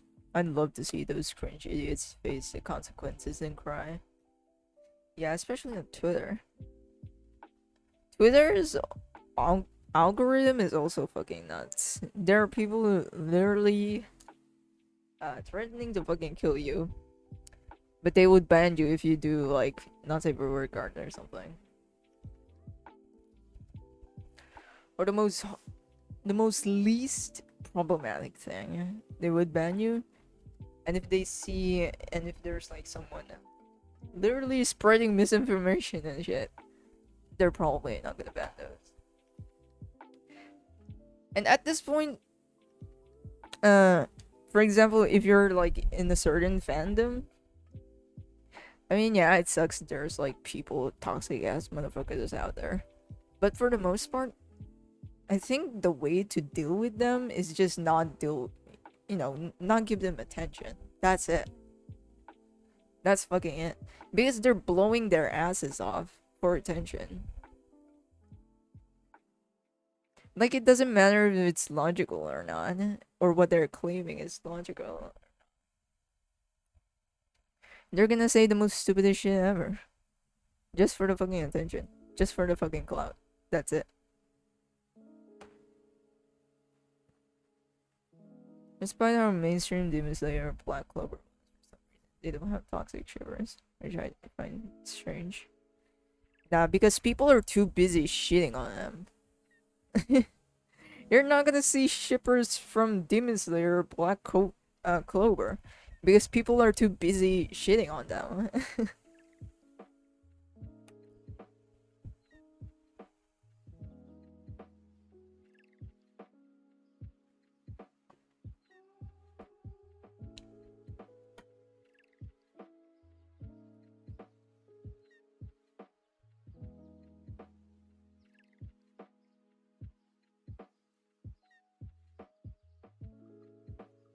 Should I get Nick?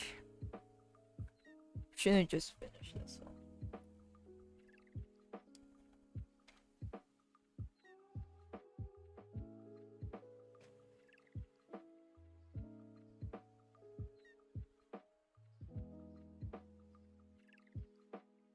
Anyways, let's just slack off for a bit. Because I feel like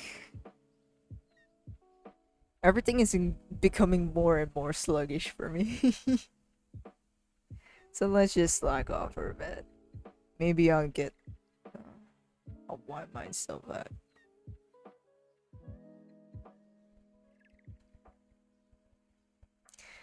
Yeah, that might be true. People are just way too busy shitting on Demon Slayer, Black Clover. That's why they don't give a fuck about like the couples and shit.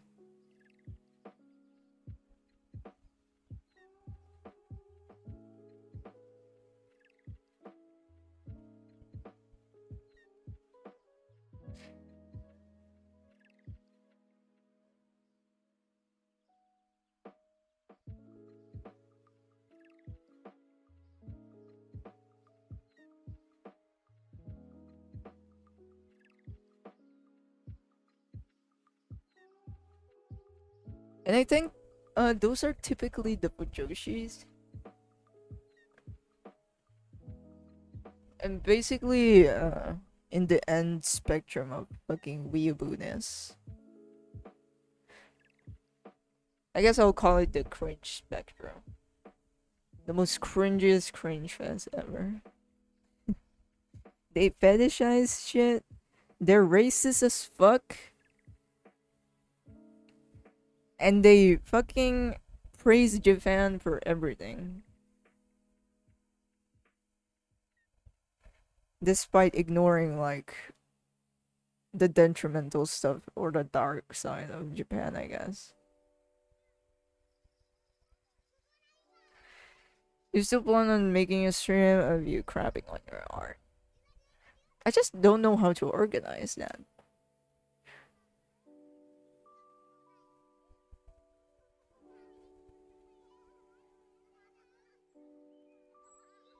Like, do I send a link to where you guys drop your shit and whatever?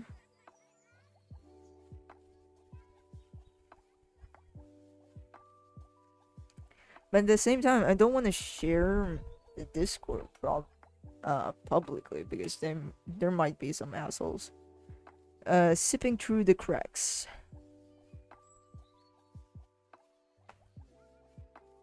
I'll probably do it, just not too soon.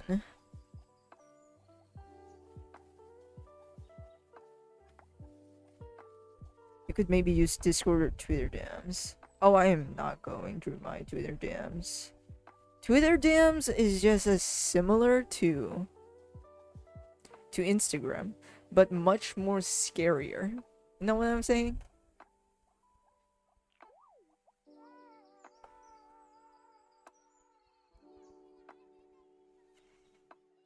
Like, we already know how unhinged Twitter can be. And at this point, I'm literally trying to avoid my Twitter DMs. And it's only the shit that I just get on Twitter DMs are just nothing but NFTs. And I'm like, bro, I'm like in the fucking third country and you're making me go through this blockchains whatever bugging bullshit is. And at this point, here's the thing about NFTs. I just find them way too unregulated. They could it could have been a great thing for artists, but it's just so unregulated, mainly because of crypto. Crypto is still kind of unregulated, and it's still kind of, kind of shaky, but they keep justifying, oh, it's just like the stock market. But yeah, it is kind of like the stock market, but just much more unstable, for if you're gonna ask me. And I just don't understand why go through the extra steps. Like, why don't you just straight up use fucking money as a currency? Like, why go through the extra steps of buying a currency?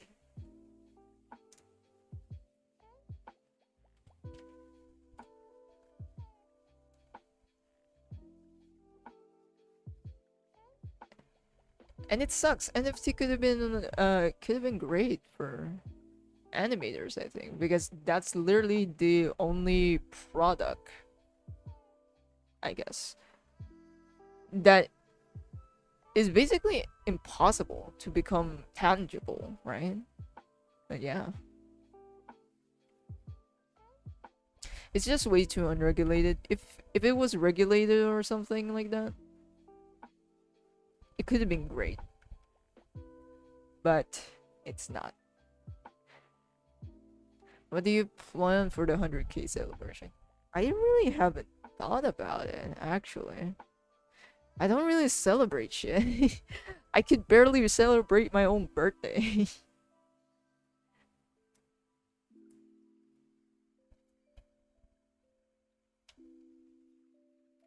Let me just cross a few stuff on my to-do list.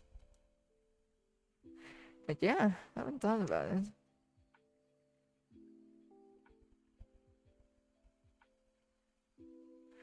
I didn't touch something? What the hell?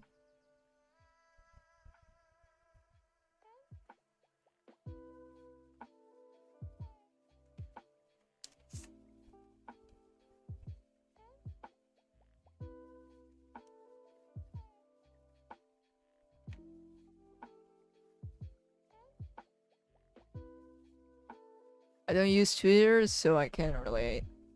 I do have an account, but it's inactive for years.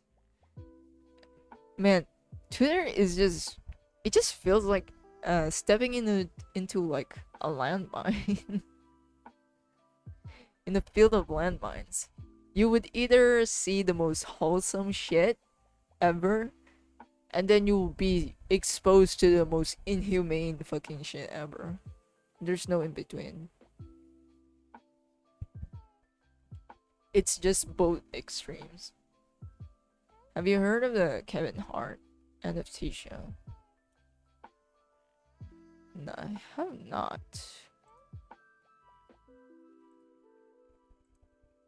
I haven't heard about Kevin Hart in like fucking forever. And also because I'm just not that into comedy, I guess, and I don't even understand US comedy.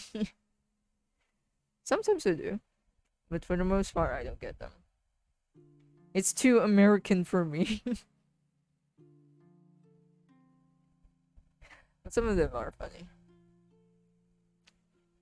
Same here, I can't observe holidays. Every day is the same for me. Period. I just do not know how to celebrate stuff. I don't even eat cake. Maybe ice cream for celebrating stuff, but that's basically it. I don't even eat that much.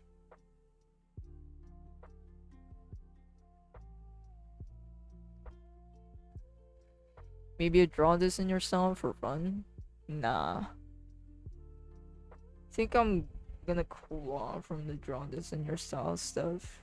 Because I just did one a few months ago. That was like what, July or something? Was it around July? It only has been a few months. Yeah, it's It's only like a month or two.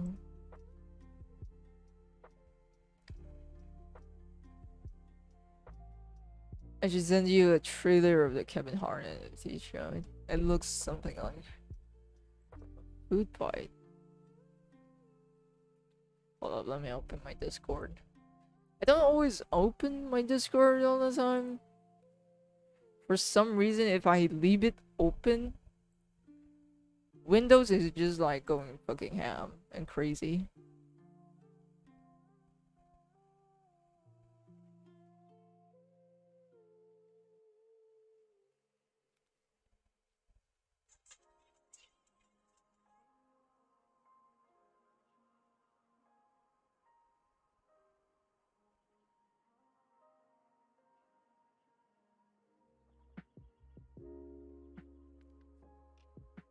What to celebrate?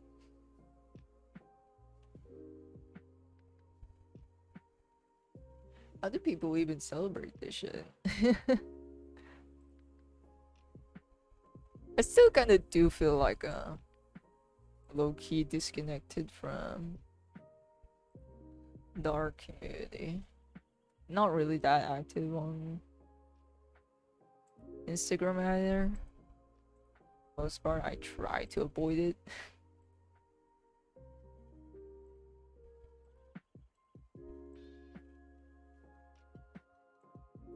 Oh yeah, Kim Jong Il is like back at drawing live stuff, as he usually does.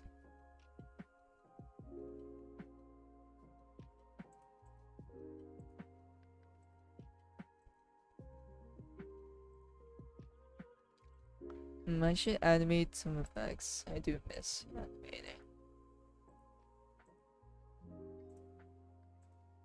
But at the same time, I don't want to do anything.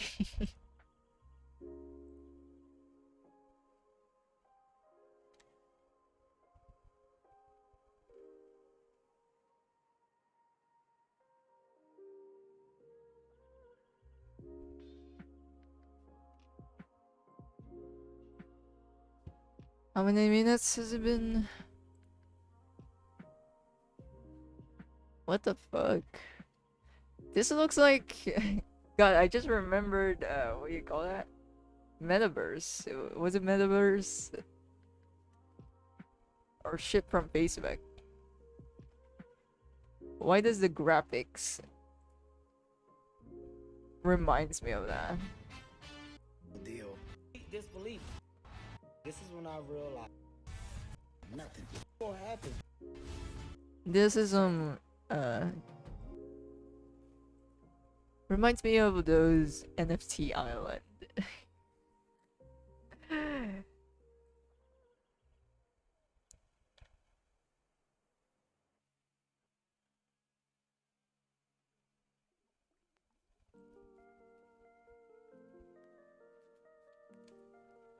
You know the food fight movie? Nah.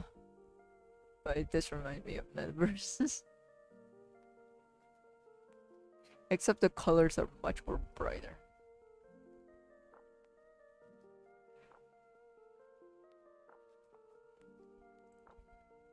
Anyways, let me get back into this. I have to clear my table.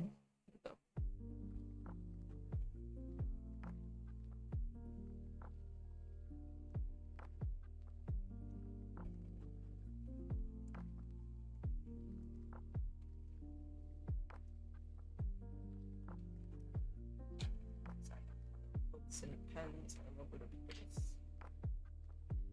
Man, I regret buying this table. I should have bought a table with like drawers and stuff.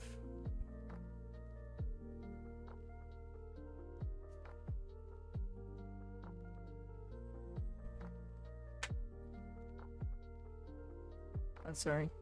There was a huge fucking fly I had to kill it. It distracted. Anyways, let's get back into it.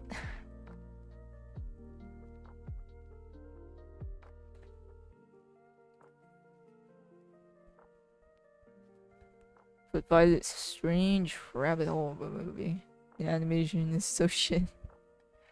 Probably why I never heard of it. Once I see something I don't like, I'm never gonna view it ever again. Period. It sounds kinda unfair. And yeah, it's ultimately bias.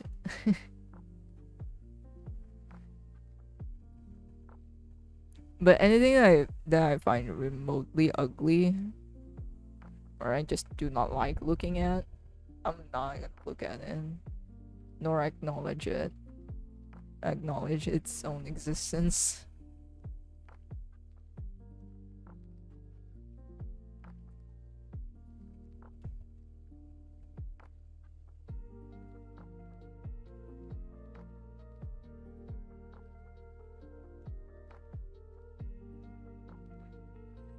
But maybe if the story is good, maybe I'll do some exceptions and all that.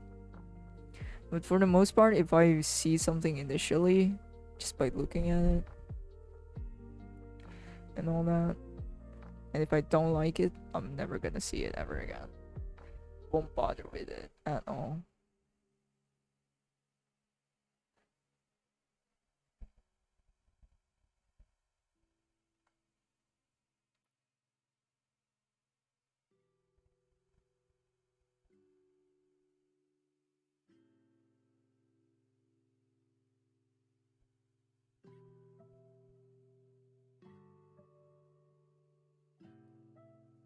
There is a reason for it. The movie was supposed to be released in 2003 to catch up with the Toy Story and all that. But instead of toys, they used food. But then during production, someone stole the film and they had to redo the movie from scratch. It took so long, someone couldn't release from 2012. So it was back and forth.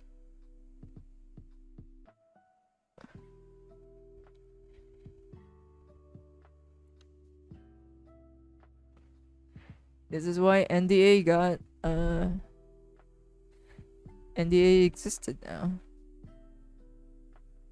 Or why documenting stuff is important.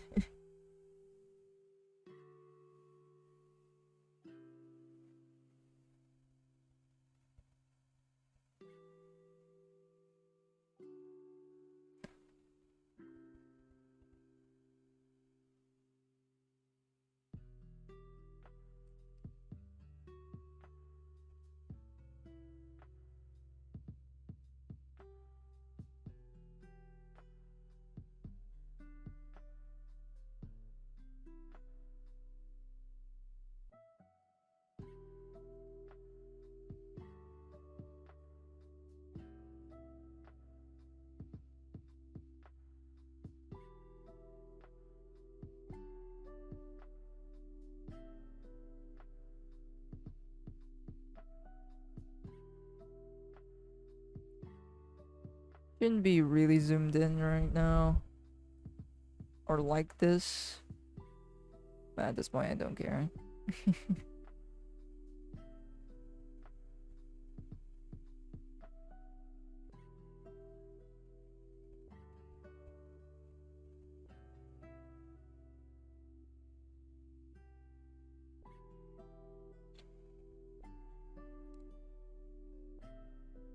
There is a speculation that the director may have deleted the movie out of ego or something.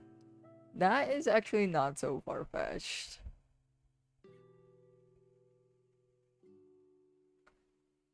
Some higher-ups can be so dramatic, let's be honest here. And again, they're the ones who are in control.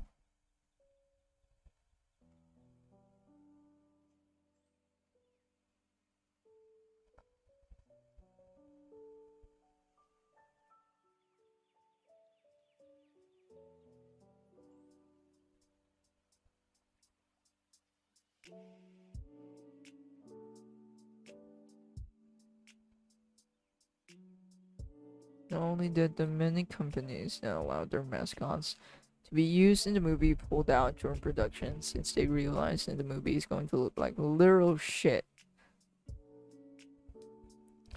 So out of spite, the directors made the replacement look like turds. for some reason they add and use Mr. Clean despite not being a food master. Let me look it up.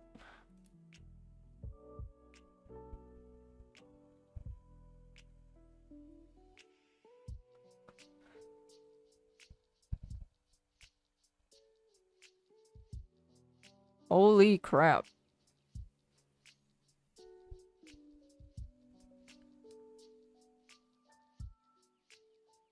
Like looking at one screenshot of it, and it's not helping.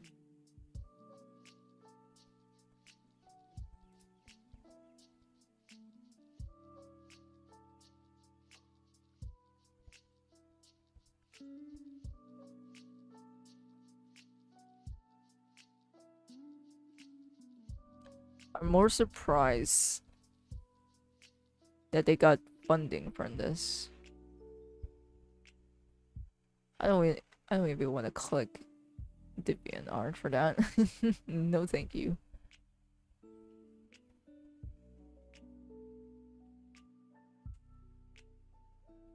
Did you guys see the new Tekken gameplay? You probably don't play fighting games, but it looks dope as fuck. Oh, was that the one that has like really cinematic shit? I think my friend shared it on Facebook, and I was like, yo, is this a new one? I don't remember having this type of shots on Tekken.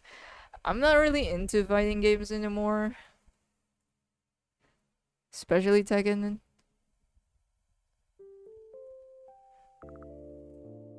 Actually, I'm just not into games anymore. I'm one of those blasphemous type of people that would much rather see gameplay or watch other people play it instead of being the ones that play it. I'm like a backseater, but I don't really backseat. I just watch.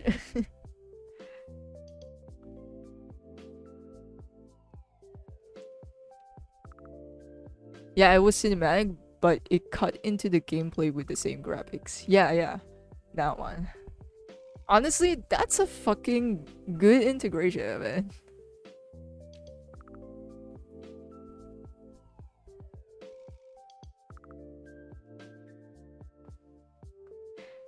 And you know, fighting games, you know, how do you exactly be more creative than that, apart from graphics or differences or whatever? Like, how do you exactly improve on it? Like, the moves would probably slightly different or slightly new mechanic wise, but integrating some cinematic shots is just icing on the cake. Really, really cool. It's not a huge, it's not a huge difference, but a welcome one nonetheless.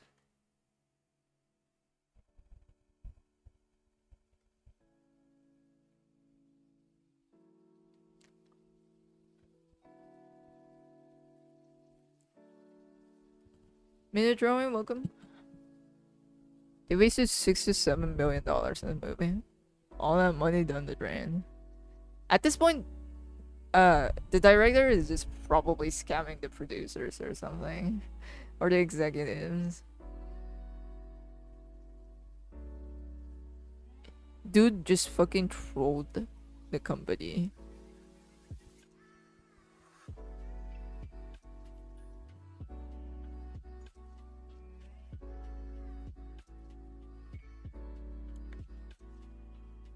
Taking a losing rate. Being a spectator is top tier these days. I'm just not one of those type of people who would grind. And I'm far from being a person that has like has time to leisure. And I still have this sort of shame, I guess, and guilt when buying games. It sounds kind of weird, but if you grew up through poverty and shit, buying video games or any recreational stuff seems blasphemous. Like even buying a console is already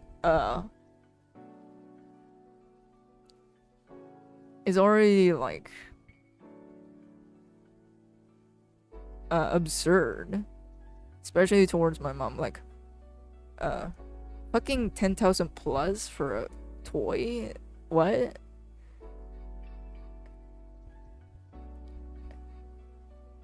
And probably the reason why I don't own a Nintendo Switch.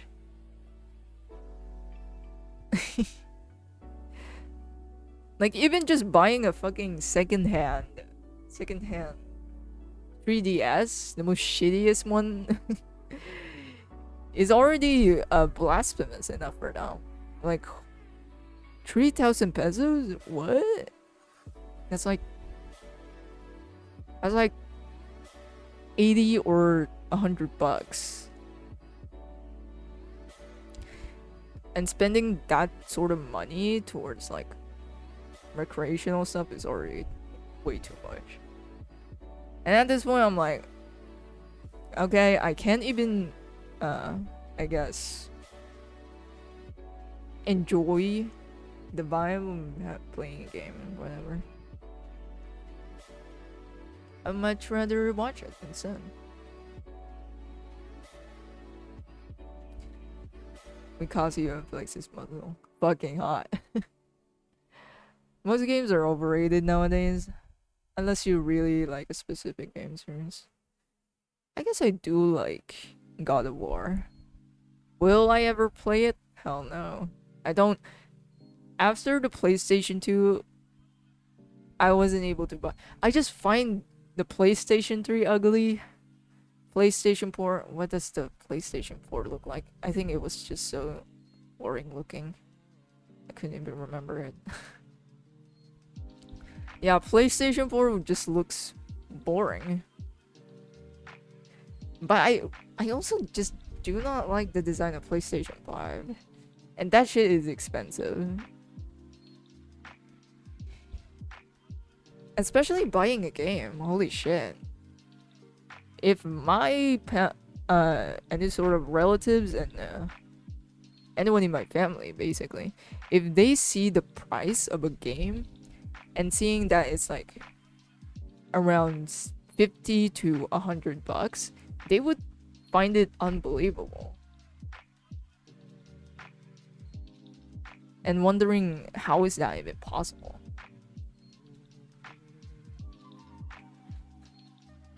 But I couldn't even play the free-to-play games either because my computer is so shit.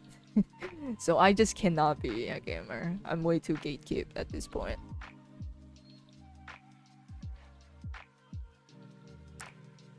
But I think PC gaming is the most, actually second to the most accessible gaming console right now. The number one would be mobile games or mobile gaming. People here would much rather play with their phone because it's just much more accessible, and I guess much more cheaper. Holy crap, my house smoke detector activated. I got PTSD from the last fire. Oof. Is it a false alarm though? Honestly, now if you got any console, it would be a gaming PC, because you can have it multiple uses if you need it. Yeah, PC is probably the most versatile one. Unless, you know, the console people, the console gods are like gatekeeping you. Because that's what I hate the most, I think.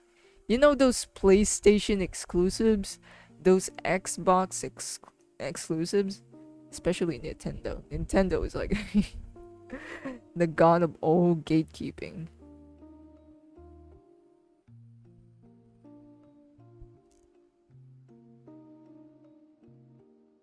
But honestly, Nintendo is just... they just making that money, boy.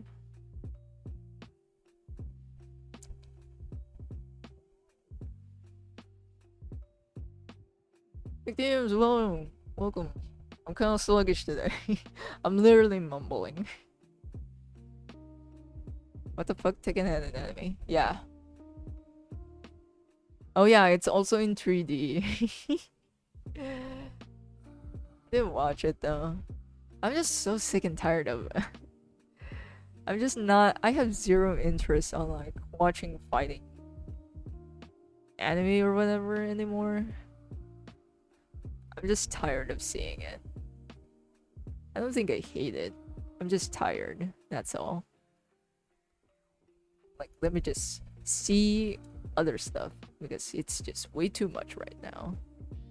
And literally way too many. Yeah, fire alarm was a false alarm. And I'm still shaking from it. So good. Emulators, but don't tell anyone. Censor me. Nah, emulators are fucking godsend. Come on.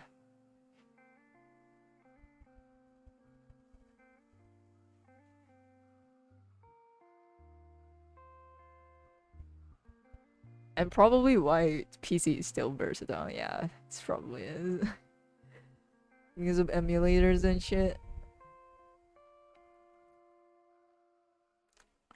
It might not be smooth as fuck, but you're basically have it on your palm. And I think, yeah, even Nintendo hates that shit, right? Their own emulator kind of sucks, from what I gathered from the internet. Based on the information I gathered. Horror games are probably the one that I will never play.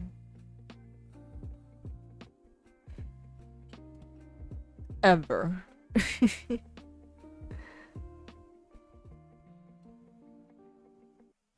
Because for the most part of the gameplay, I'll just be like, bro, just fucking kill me instead. It's not even worth to complete this game. This is why I only watch gameplays of it. Especially when it comes to Outlast and all that. All horror games basically. I'll just be watching some gameplays of it. Because I would rather not play it. And it's just too dark. I can barely see anything.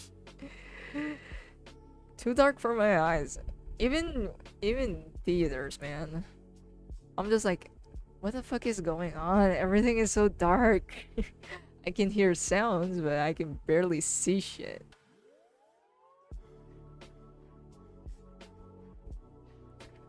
Only play PC games. I used to own consoles, but I am in a situation where I don't own a TV anymore. And console gaming in general for me is not appealing anymore. As an adult, PC gaming is much cheaper because of piracy. And the game types that appeal to me nowadays is mostly PC anyways. Yeah, most of the games just can be emulated on PC.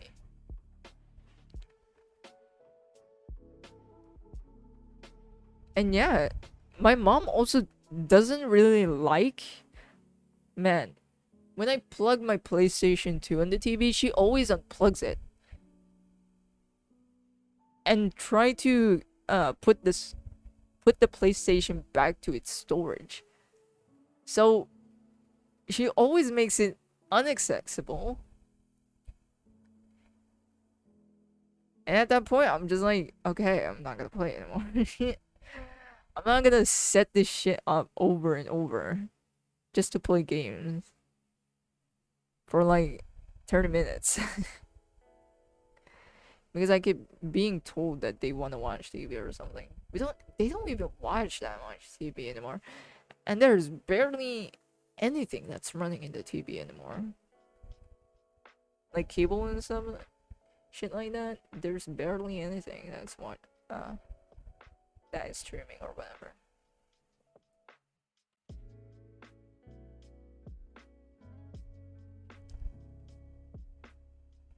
I was playing COD Mobile and someone had a controller plugged into their phone.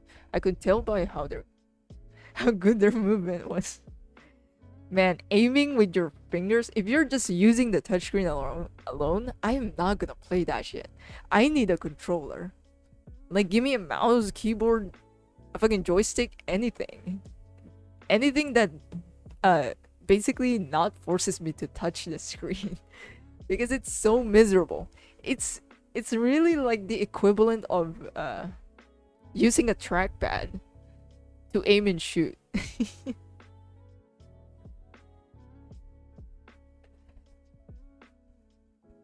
And yeah, the auto there's also aim assist, so when it comes to the controllers. I mean, yeah, it's pretty understandable. You are in mobile and shit like that. And I wonder if you guys are aware of this, but ROG, you know, they're known for like their gaming stuff and all that. They basically make a phone, and their phone is basically a low-key Nintendo Switch, except the specs is much more better. I mean, it's probably expensive as fuck. But my god, all the controllers, cooling fans, and all that shit, I'm like, whoa, okay, this is fucking cool. I mean, it still looks cringy as fuck, and the design basically screams gamer, right? Like, similar to those Alienware laptops, there's just basically this sign look like a fucking spaceship. I used to hate those laptops. I still do. Like, I don't care about the design, but can you at least not be as loud as fuck to the point that it looks ridiculous to carry or to have?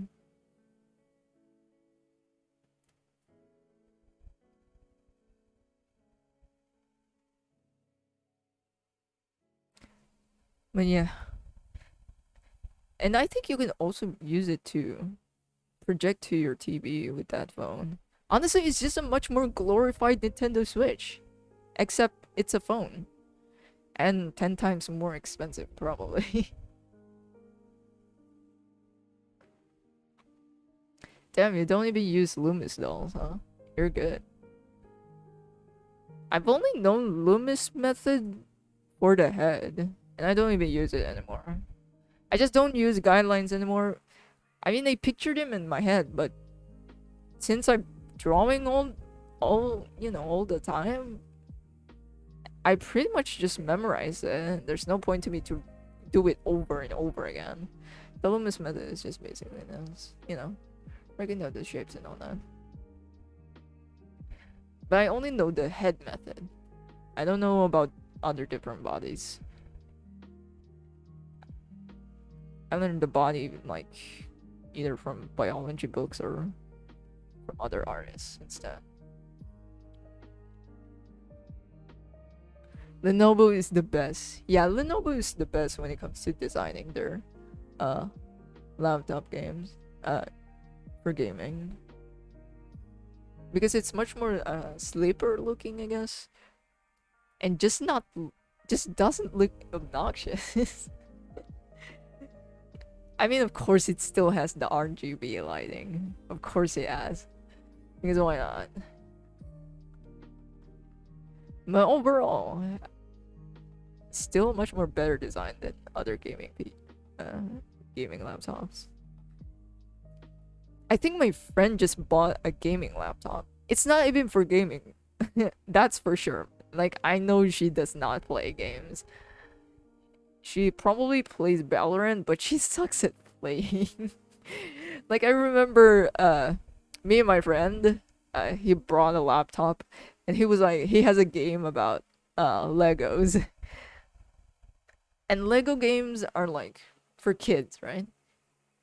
And my god, when she played, we let her play basically. For her to try it out. And my god, it was being a backseat gamer for her is so fucking painful. And at this point, we would rather not let her play anymore. She could barely jump to a fucking platform. She could barely navigate through the fucking map. And my god, you're just playing a Lego game For the love of God. At this point, we didn't let her play anymore. But you bought a gaming laptop. Mainly for architecture stuff. You know, AutoCAD and all that shit. 3D rendering and all that. And what she bought, I think, is from Acer. And I hate Acer's design. I'm sorry, Acer fans. Because again, I think it was the Predator one. I couldn't remember which model it was. But yeah. I could already tell from the weight that it's gonna be heavy as fuck. And their chargers are just a fucking chunkster.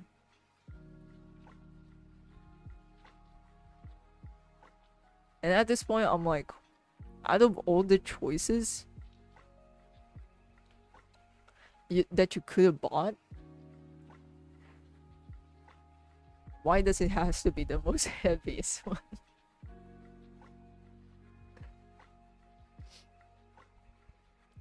Those big laptops end up being fried within 6 months anyways. Alienware especially. Yeah, it's just a thermal nightmare. Especially their chargers. Man, just by looking at their chargers, I'm already overwhelmed. Like, it's too fucking big. There's not even a point to make them portable anymore.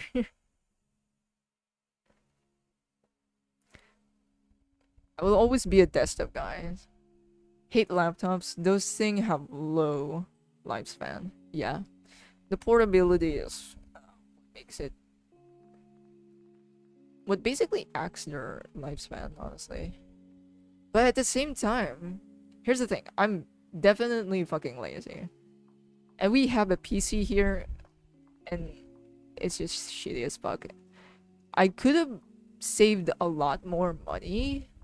Actually, that's a fucking lie. I could probably spend more if I tried to upgrade that PC. Because I think it has a motherboard for Ryzen processors. But if I want to upgrade, for example, to a Core i7 or something, or a much more high tier, or somewhat high tier, mid tier Ryzen stuff, I think Ryzen motherboards are expensive as shit. Yeah, their processors are like cheap, I guess, cheaper compared to Intel, but their motherboards are like much more expensive. And upgrading the PC, I would have like a problem to like set it up, build that shit, make sure I don't broke the fucking thing. And at this point, I'm like, okay, let me just buy a laptop. I don't want to manage. Because I think you also need to clean it regularly. Which I am not gonna do. For sure. Like, I just do not like, what do you call this? The maintenance and responsibility of owning a desktop, I guess. These are really small stuff, I think. But to me, it's like, I just want to do not want to bother with it.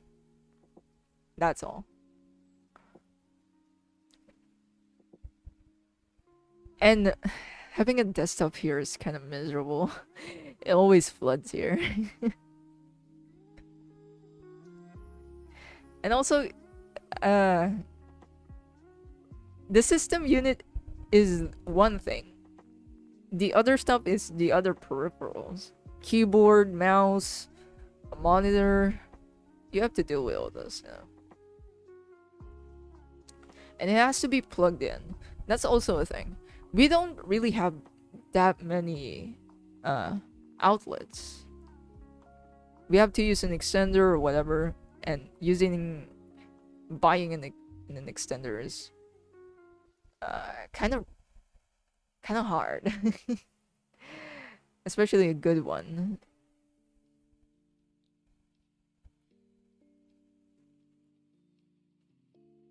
So You're is like that game journalist that failed to pass the tutorial cup. Yeah, it was kind of like that. And at this point, I would much rather see a toddler playing. Flooding is a big thing where you live. That must be tough. I live in front of a river, so yeah. Flooding is just regular here. Especially to certain types of location.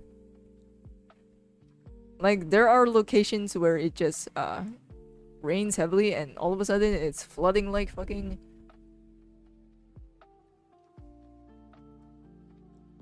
like the Book of Exodus or something. But yeah, we live in front of a river, so everything has to be kind of portable and all that. And even my laptop isn't really fully spec'd down. It's kind of a mid-tier laptop, honestly. Because I really didn't need a high-spec laptop. Like, I just cannot see a reason for it. And now that I'm streaming and discovered Blender, I kind of low-key regret it. Because when it comes to 3D stuff, if you're handling 3D softwares and shit, they're kind of demanding. Processing power, graphics power, all that shebang. They're demanding as fuck. And every time I use Blender, I feel like I'm not even doing anything, but I'm already terrified of like my computer going to fucking explode. Might be exaggerating here, but that's how it feels like. Cause it's lagging and shit. I think it's almost basically done. These proportions are so fucked. But I guess that's the point of it.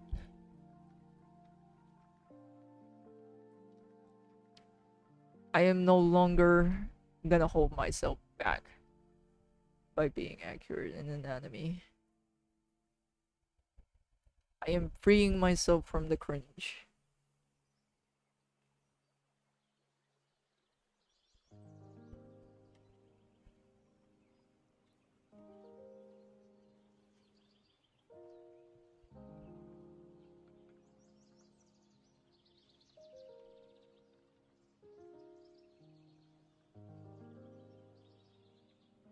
Also, for some reason, I don't think I've seen a store basically sell like an actual good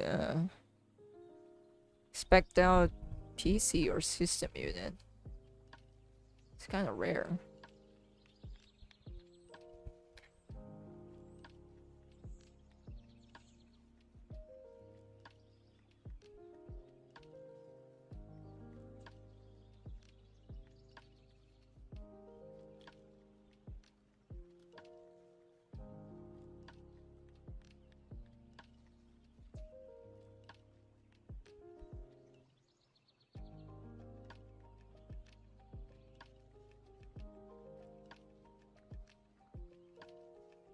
Anyways, let's fix the beard.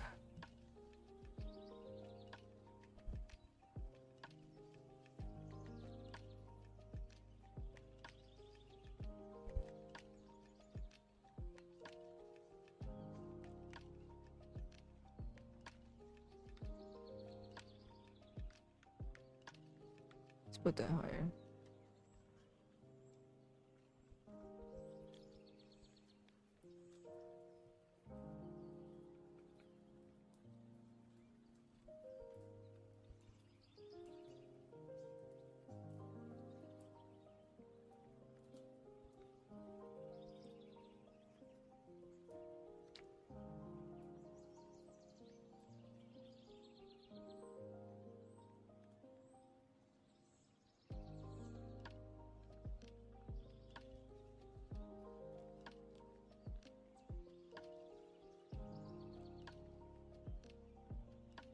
this is almost basically done, so am I gonna end the stream soon? Oh, it's also 4 o'clock now.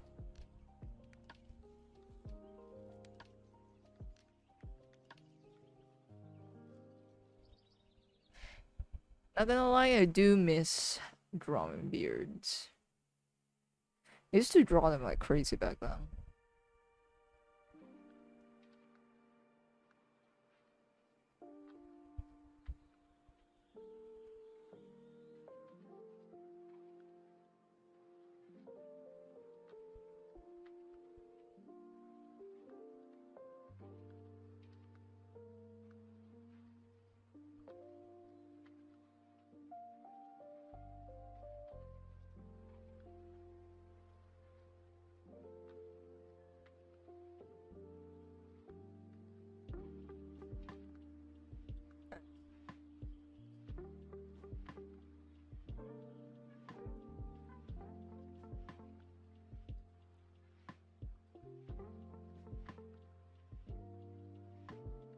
If that, and that's basically it.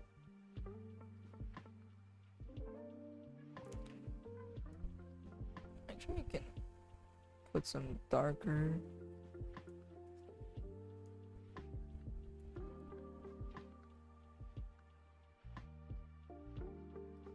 Completely inked parts here and there.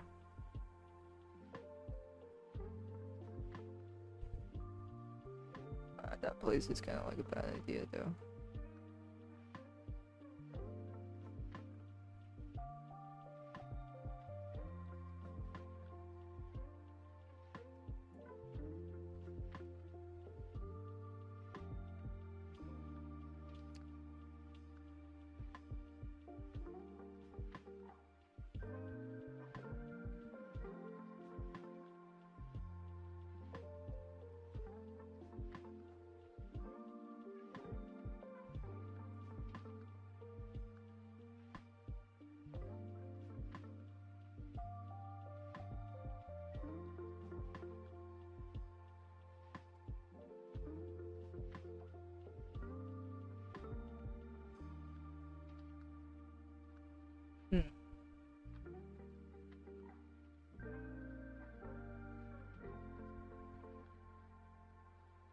I think I should bother this in the coloring stage instead.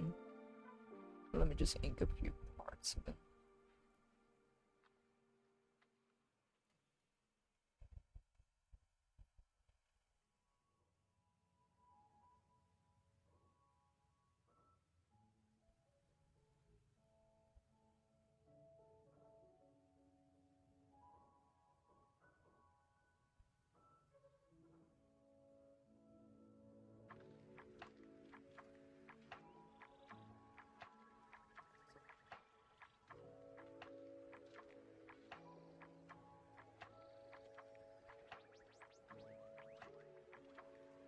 Hold up.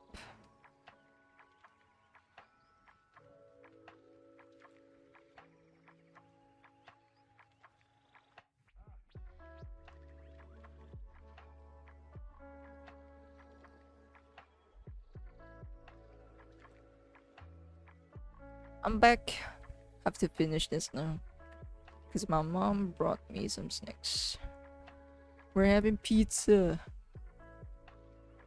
God send a snack.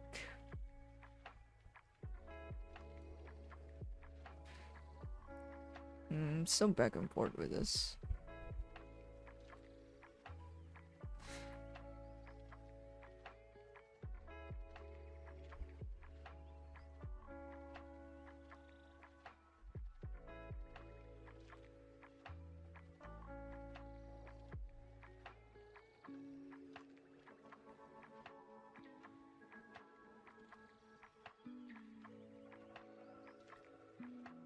I think there's some KFC over there.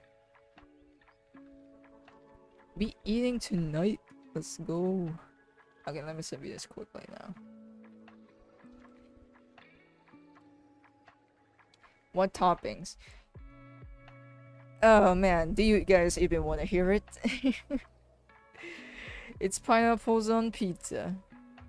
Hawaiian pizza. We usually have Hawaiian pizza all the time. Yes, it sounds blasphemous. But at this point,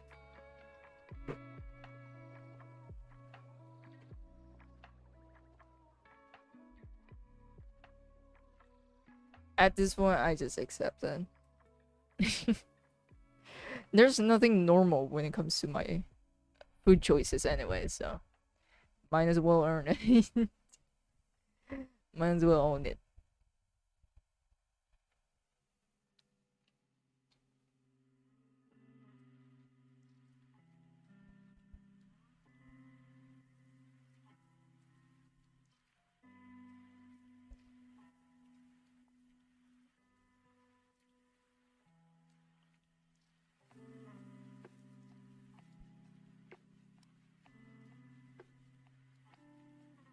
Fries? Nah, it's pizza. Figured it would be pineapples, but good. They're not bad. I don't understand why people hate it. It just balances the flavor. Come on.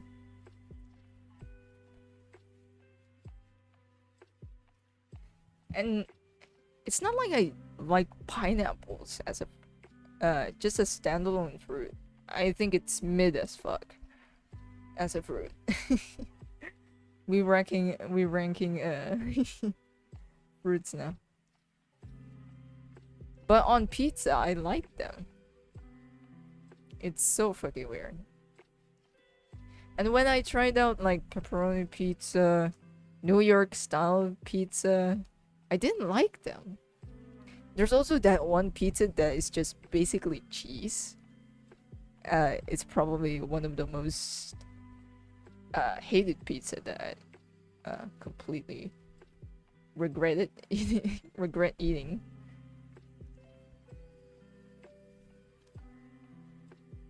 I wish they had a sweeter taste. Nah, to me it's fine. It's not too sweet, it's not too salty either. It's just something balanced for me. Most of the time, I'm not in the mood for pineapples on pizza if it's not sweet. I mean, it's kind of pointless if it's just there, I guess. If it's not doing anything. I also just like the juiciness of it. Kind of makes it fresh. Still a weird combo though.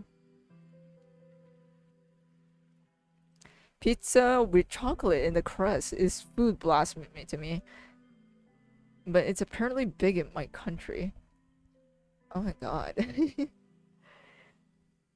See, at least we don't have those type of stuff. I mean, yeah, we like chocolate on bread, but not on pizza. And I think people would also be weirded out by it.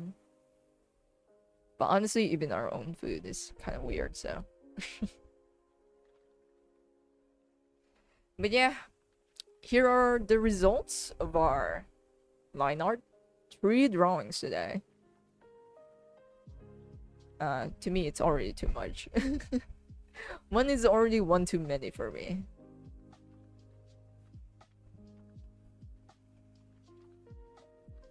But have to say goodbye there. And thank you guys for joining me today. Yeah, it's time for me to eat some pineapples on pizza. But honestly, at least it's not as worse as the ones that other people are posting. I will never try pizza with chocolate and strawberries. Hell no to that one. But again, guys, goodbye for now. And see you next time. Thank you guys for joining me today. And hope you have a great time.